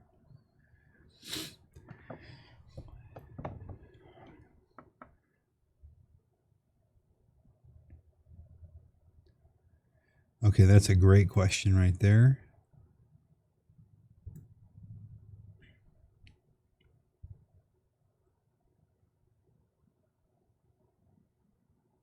That looked really hard.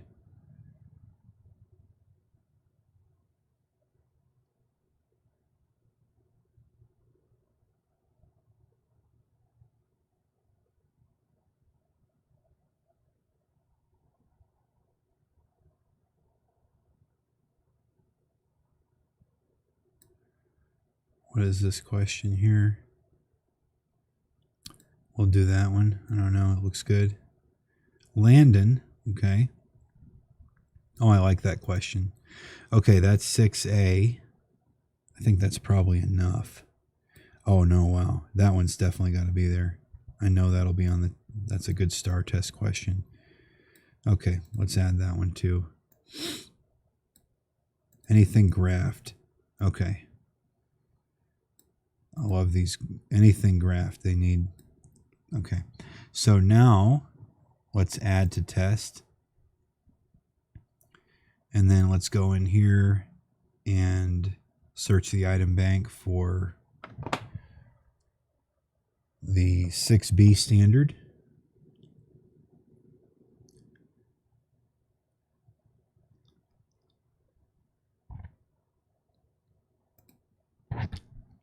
Okay. What is the axis of symmetry? I love that. Write the equation in vertex form. I love it. Find the vertex. I love it. Yeah, that's stupid. Okay, go from vertex to standard. You should be able to do that. Write the equation of a graph in vertex form. Love it. Write the equation for the function below in standard form. Sure, why not? Okay.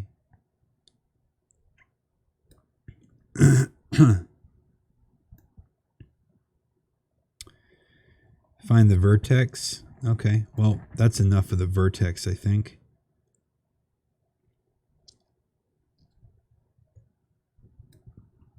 Let's add those to the test. So that's 6B. Now let's look at 6C.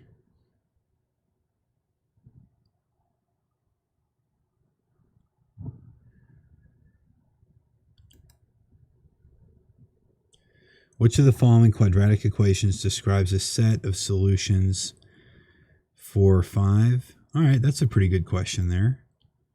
Which of the following quadratic has the real solutions? Okay, that's a good one there. Which of the following equations will shift the linear function? Yeah, that's a hard one. I don't even know what this question is. Which of the following solutions is listed in the table below?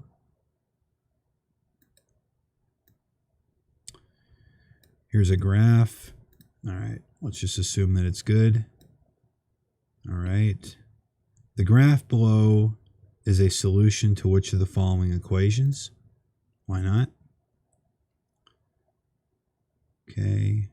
Corresponding values of a quadratic function. All right, let's leave well enough alone. So that was 6C. Now let's search the item bank for 7A.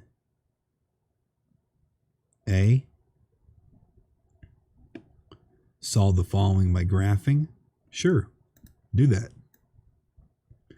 Determine the x-intercepts by graphing. Absolutely. Solve the following by graphing. Graph the equation. Sure, why not? Why don't you graph another one? It's good for you. Okay, graph the equation. Here's standard form. Graph this equation. That looks pretty good. The graph of the quadratic function, something about flying fish. Yeah, okay, whatever.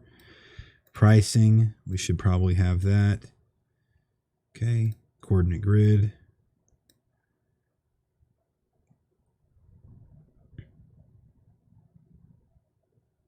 Which graph is a representation of this? That's easy. Oh, I like this. That's definitely like a STAR question.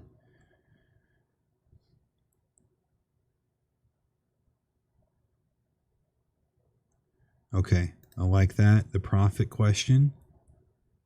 Height and feet, you need to know how to do that. Okay, let's add all that to the test. Okay, so now let's add search item bank for 7B, right?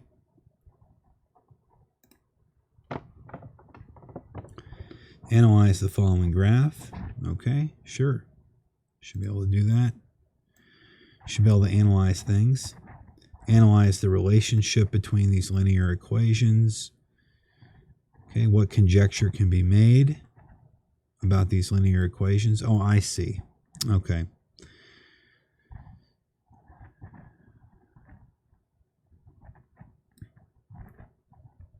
Interesting question.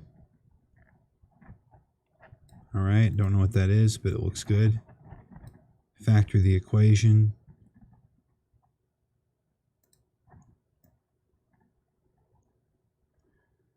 Which statement is true? That's definitely like star language. Which statement is true? Star language. Star language all the way, guys. They love to ask these questions about that. Which statement is true? Now we'll do 7C. So far we got 48 questions on this thing. I'll have to kind of get in there and get rid of a few. 7C. Okay. Parent functions. Okay. Parent function transformation. All right.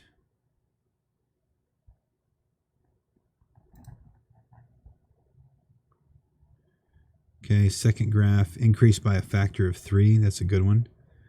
Equations are graphed if A equals 5. All right. Parent function, draw where C equals 2. Okay, that could be good. The graph represents blah, blah, blah. Okay, good. What is this, 7C? All right, let's get to some word problems here. Definitely a star test question. Definitely a star test question. Okay. Good. Good. Great question here. Great question here. Which statements describe the effects of the graph? Okay, great. Let's add it. What transformations would create? That's a hard one.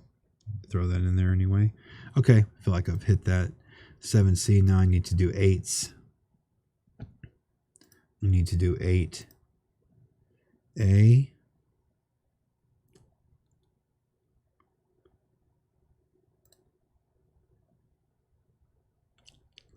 Okay, add that, add that.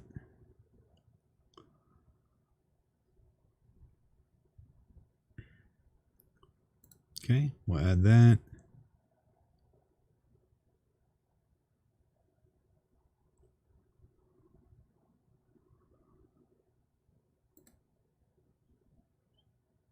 Okay.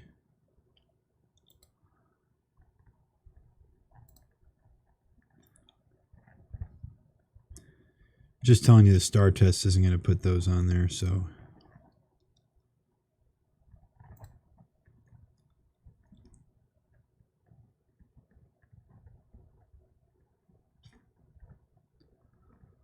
Hard, hard, difficult. This is right. This is good. Okay, that's definitely good. What are the roots? I don't know. There. Okay, good. Great question. Okay. Factor that. Factor that.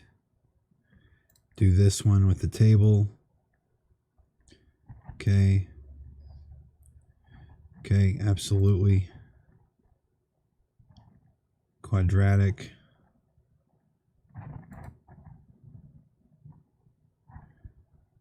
Okay, height of a building.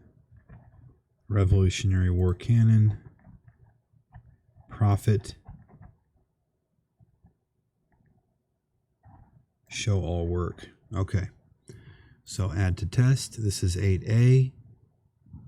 Then 8B and 8C. I'm here. Okay. So let's do 8B. Almost done, guys, if you're still watching. We're getting there. So this is like, 8B.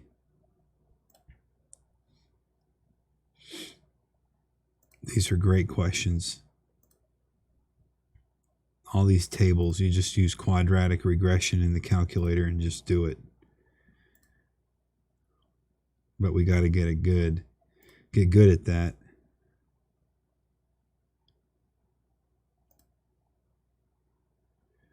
All right, basically, I feel like that's enough. Okay, probably have to add that one there. Add to test. That was 8B, and then 8C is the last teak. Okay, so we're going to do 8C, guys, and that's the last teak. Right now, this is a 98 question test, so I'm definitely going to go in and get rid of some of those. 8C. Where's 8C? Was there an 8C? Where's 8C? Maybe there wasn't an 8C. Am I just losing my mind? Okay, they were just an 8B. All right, so a 98 question benchmark assessment. Wow. Would he really do that? Maybe. Maybe he would, ladies and gentlemen. Maybe he would. Let's just round it off. Oh, I already clicked all these. Okay, well, 98 questions. Whatever. We're not going to have a 98 question test. So now what? Now how do I get out of this? I'm done. Now how do I...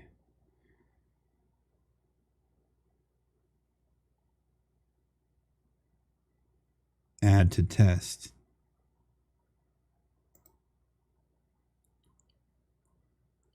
Okay, so now this is done.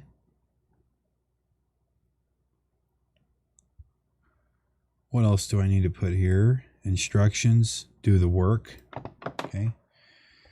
Do all work independently.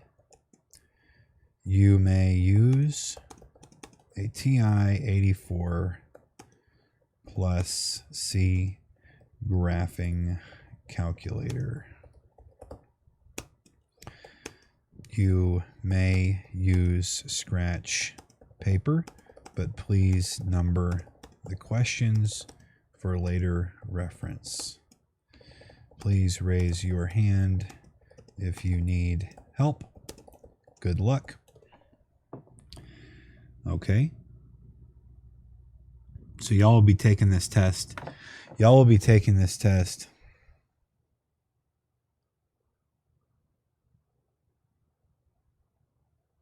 Hang on, I'm going to put this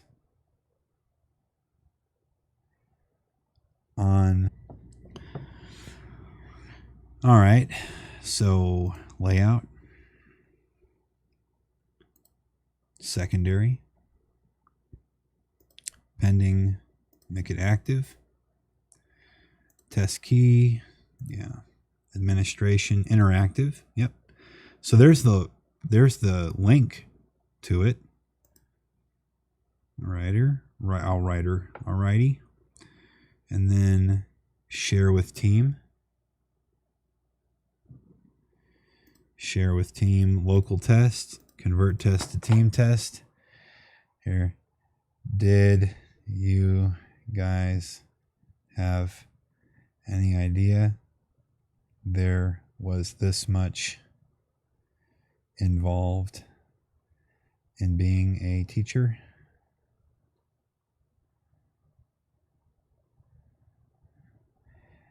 Anybody here want to become a math teacher?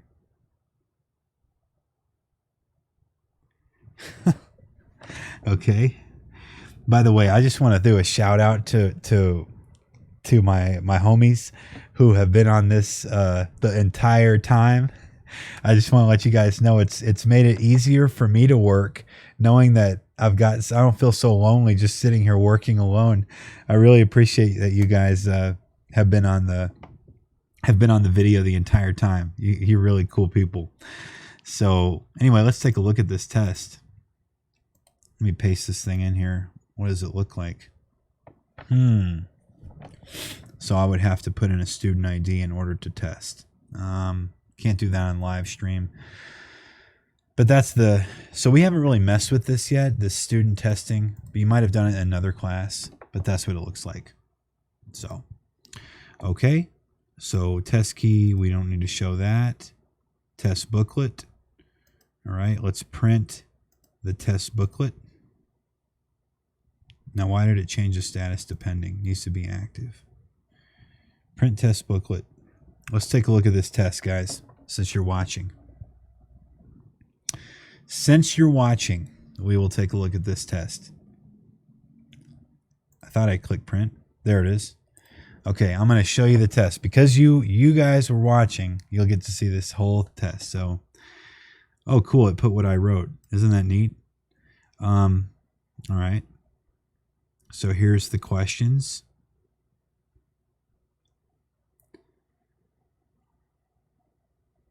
Okay.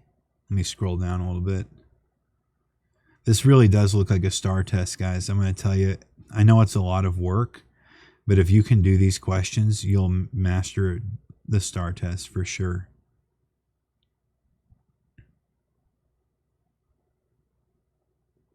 Okay, let me scroll down. So that's the test. Looks pretty good. Now, okay, oh wow. Now I want to show you the final piece of all of this, which is to make a lesson plan. Okay. I'm looking at one of our people. He says, "Oh my gosh, yeah, it's a lot." I mean, I'm gonna go in there and change. That's not going to be a 98 question test, but we wanted you to get an idea. Okay, so basically we're looking at Monday. What TEKS are we going to do, guys? We're going to start with 6A, right? Determine the domain and range of functions. Yeah, I guess we're going to do that. And then the other thing we're going to do is whatever this delta math. What did we decide the delta math was? We decided that was 6B. Okay, so we'll do 6A and 6B on Monday. Whoops. And 6B. All right. There we go. And then, yeah, we'll have all these accommodations. Okay. Graphic. We do all this stuff in here. I mean, you know, it's pretty good. So warm-up problems. Yeah, we'll have some quick notebook warm-ups. Materials, we'll need Chromebook, calculator, and math journal. And we'll need a pencil, pen, highlighter, etc. Procedures. Okay. We're gonna do some warm-ups, and then what will we do? We'll write some notes about quadratics. We'll work some problems together. Then students will work problems independently. If I spell it right, independently. And then students, well, independently with teacher assistance as needed. This is a grouping activity.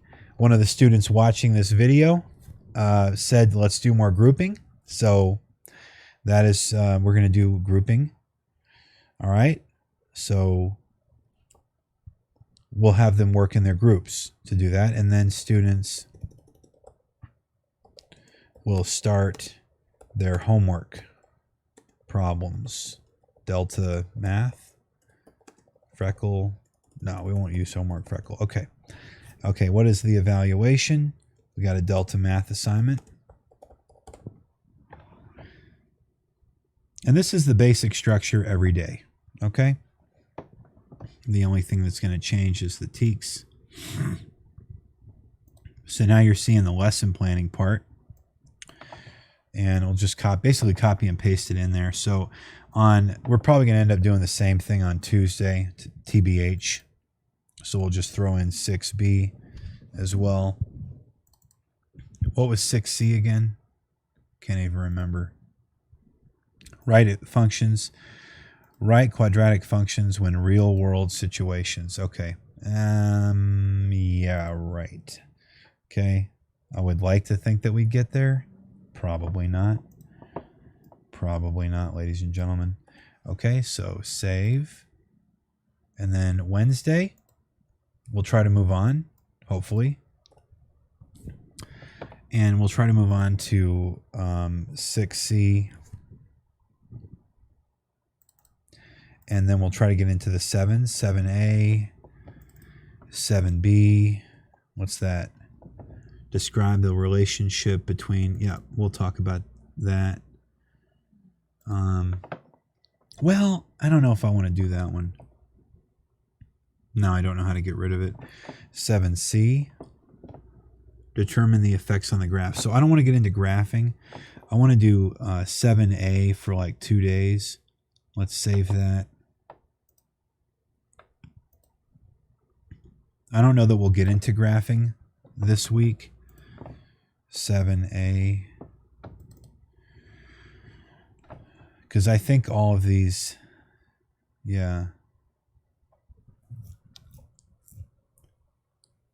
Factoring. Oh, I'm putting the cart before the horse. These need to be 8. These all need to be 8. So before we graph, we need to factor before we graph. So I'm getting ahead of myself here. This needs to be, we need to get rid of these. I don't know how to get rid of them now. But this needs to be 8A anyway. Whoops. Now I've screwed it up.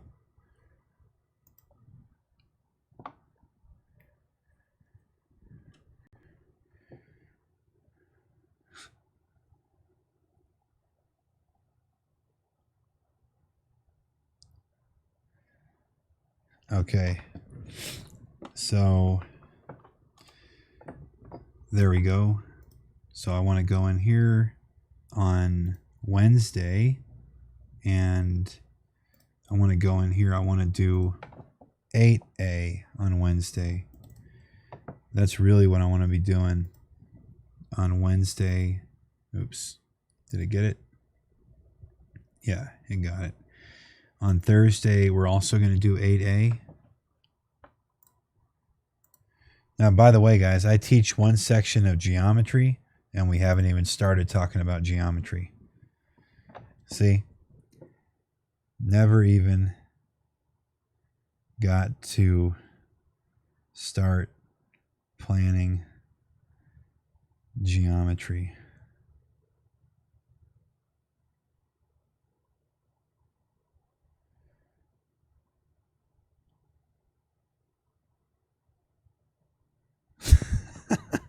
Okay, so that's 8A. What about 8B? Ladies and gentlemen, let's see what 8B is all about. Write quadratic functions. Okay, I don't want to do that till Friday. So we'll save this. And then Friday we'll be doing, hopefully we'll be doing quadrag.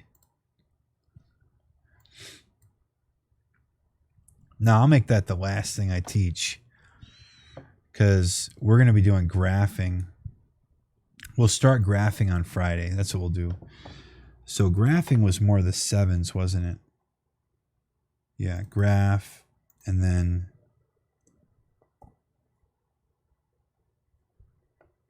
seven B, and then I don't know about 7C.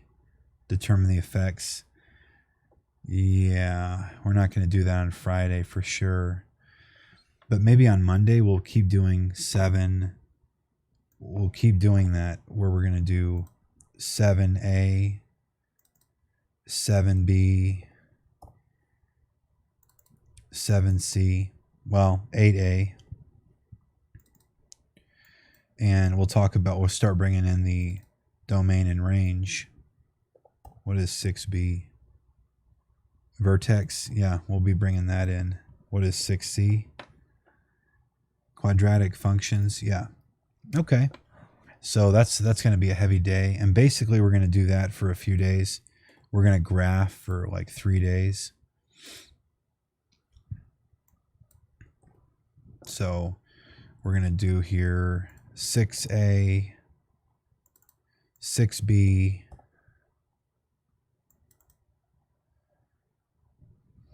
6C, 7A, 7B, 8A. What is 8B? Okay, not yet. All right, so that, and then we'll also do that on Wednesday. It's got to take us a few days, guys. So just be real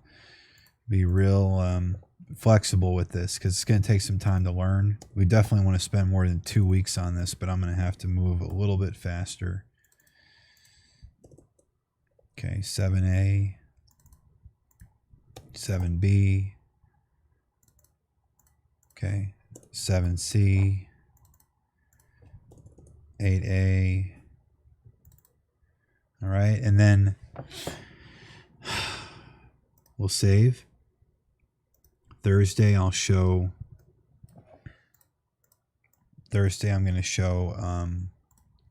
8B, because that's unusual. And then we'll probably be looking at 7C as well. No, 6C. Because those are they go together. And then, guys, by Friday of next week, we want to be doing our test review. Okay, so we're not going to have a warm-up. You need those materials, and this is going to be test review. And then what I'm looking at here is maybe test review on... Ooh, okay. So we're not going to get to exponential functions. That's what I'm learning here. We're going to start... We'll do our test review. We're going to do star test review.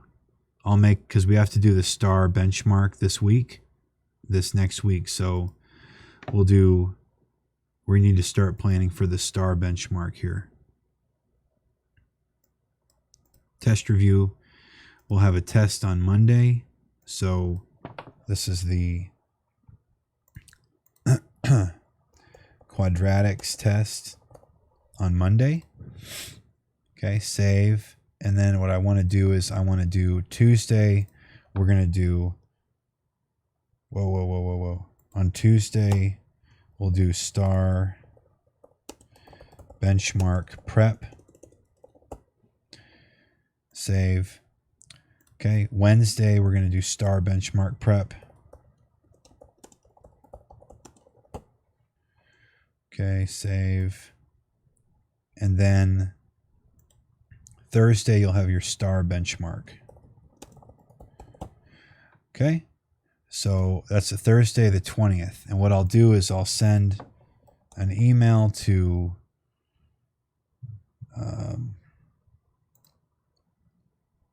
Nettles. Come on, open up.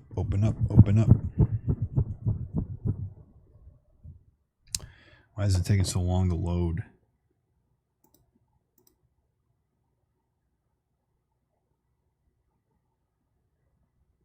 I need to send Nettles an email that says, this is taking forever. This is like 56K land. Let's just leave it alone. See, it's still loading. Unbelievable. We do our benchmark. What do you guys think about doing the star benchmark on Thursday, Feb 20th?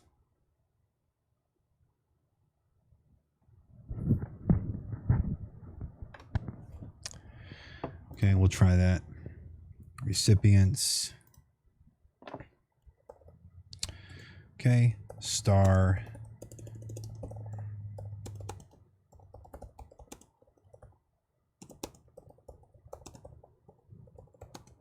Okay, thank you.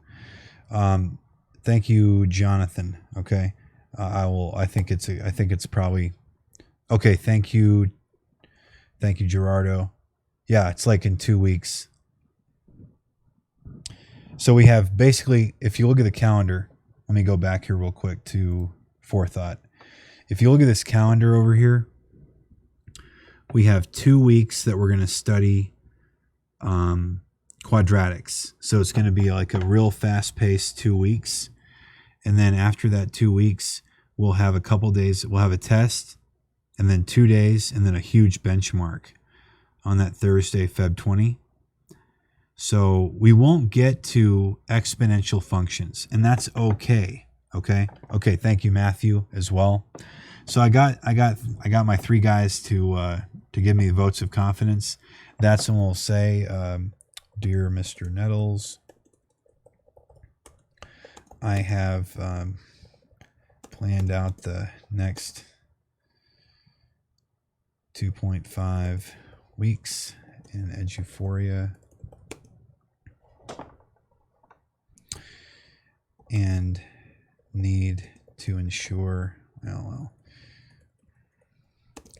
the pace and content require that the star, well, not require, but are such that the best date to do the star algebra 1 benchmark would be Thursday, February 20th. All right. What else? I will work with Mrs. Avery to get the test set up in Eduphoria. Still not sure about Desmos, but plan to do an electronic test. So guys, one thing you need to know, the test, the star benchmark will be electronic. Okay.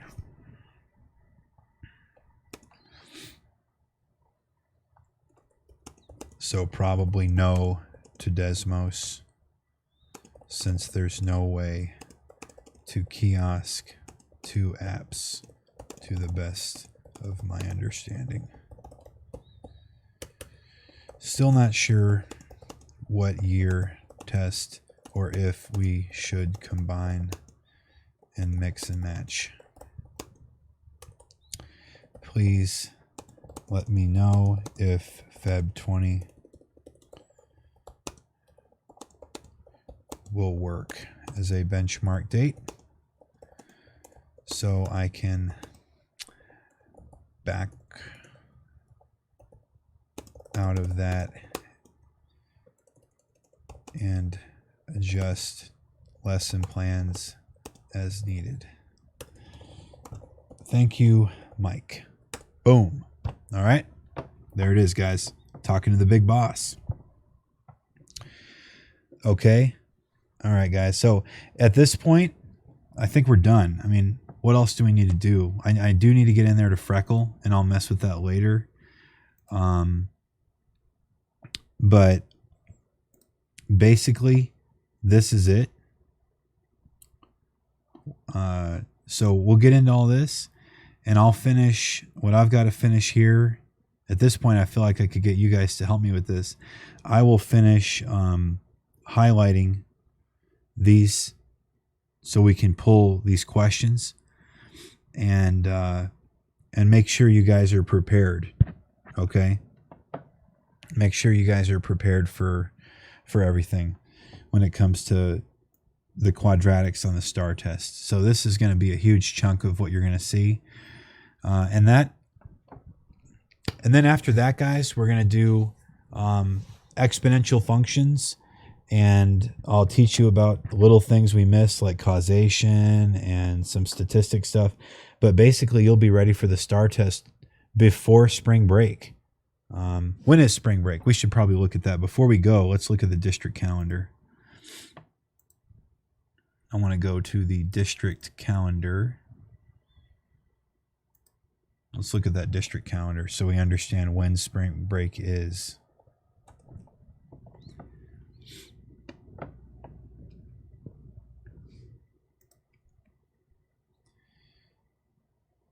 Okay, academic calendar.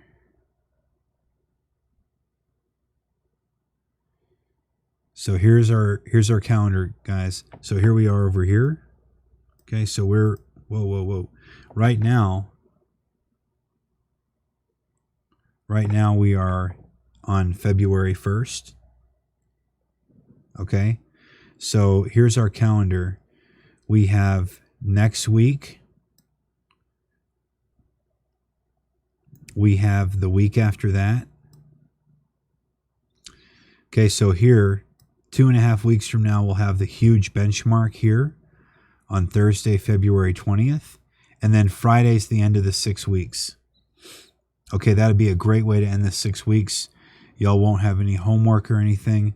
And then you get a day off on Monday, February 24th. I love that. I just love that. So any retesting, people that were absent and whatnot would do it on that Friday for the benchmark. And then we will come back and we'll do exponential functions, and star, we'll start hitting star real hard. And then you just have, so you have the rest of that week after your day off. Of course, I'll have to work. And then you have a week here, and then we're on to spring break. Now look at this. So that's great. We basically, how many weeks until spring break? 1, 2, 3, kind of 4, 5, 6. 6 weeks. So what is that? 5, 10, 15. Okay, and then 19 plus 5 is 24, plus 5 is 29. So we have 29 actual school days until 29 school days until spring break.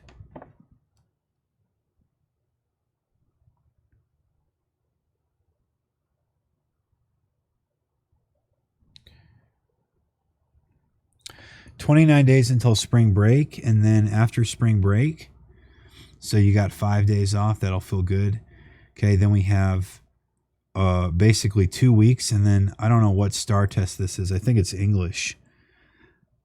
I think you take the English star test from in April here. Then you get a day off. You get a day off, 2 days off, a nice 4-day weekend. And then we come back and we are going to be flying through star questions like crazy people. And then our star test, I believe, is May 5th. And just like that, we'll be at the end of the year, because look, May 21st is the end of the year. So let me count the days here. Starting from now, I saw Matthew say 72 days. Let's see. So we already said it's 29 days until spring break. So coming after that, 30, 31, 32, 33, 34, 35, 36, 37, 38, 39, 40, 41, 42, 43, 44, 45, 46, 47, 48, 49, 50, 51, 52, 53, 54, 55, 56, 57, 58 days until star. Here we go. Let's write this down. 58 days till star Alg 1 test. Oh, yeah. Okay, and then after the star algebra 1 test, it says 59, 60, 61, 62, 63, 64, 65, 66, 67, 68, 69, 70, 71. Yeah, Matthew was right. 72 days.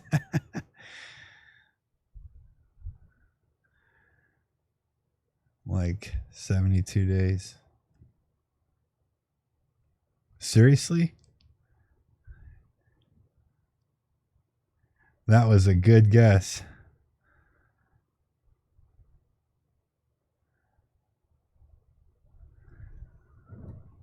Whoa. Wow. That was crazy. I thought you counted, man. I totally thought you counted them. Okay, so yeah, Matthew's football number we have until the end of the year. I don't even know why. Why would they put May 25th as a day off? It's the beginning of summer vacation. Oh, and then I have to teach summer school. So I'll be here all that month. And then it's just July, and then boom, we're back into it. So you guys will be sophomores in, gee whiz, less than 100 days, you'll be sophomores. So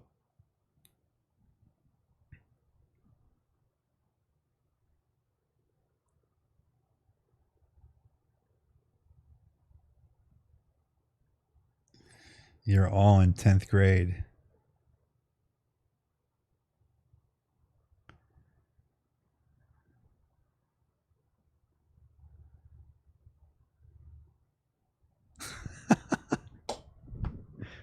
Wow.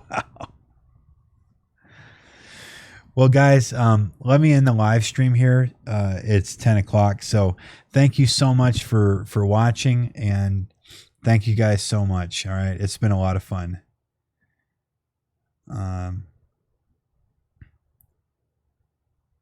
Let's talk about this. Let's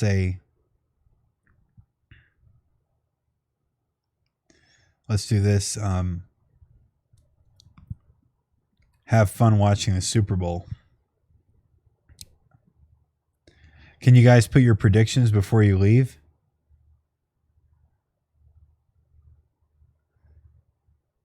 Predictions?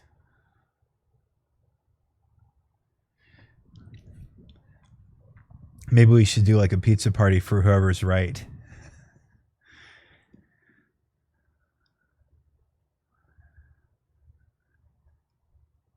Who's going to win the Super Bowl?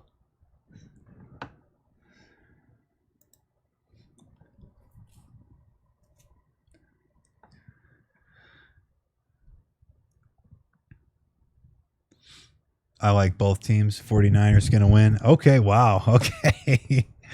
Okay. Right. 49ers going to win. Okay. We'll see. Everybody have a good evening, and see you in the next live stream. Peace.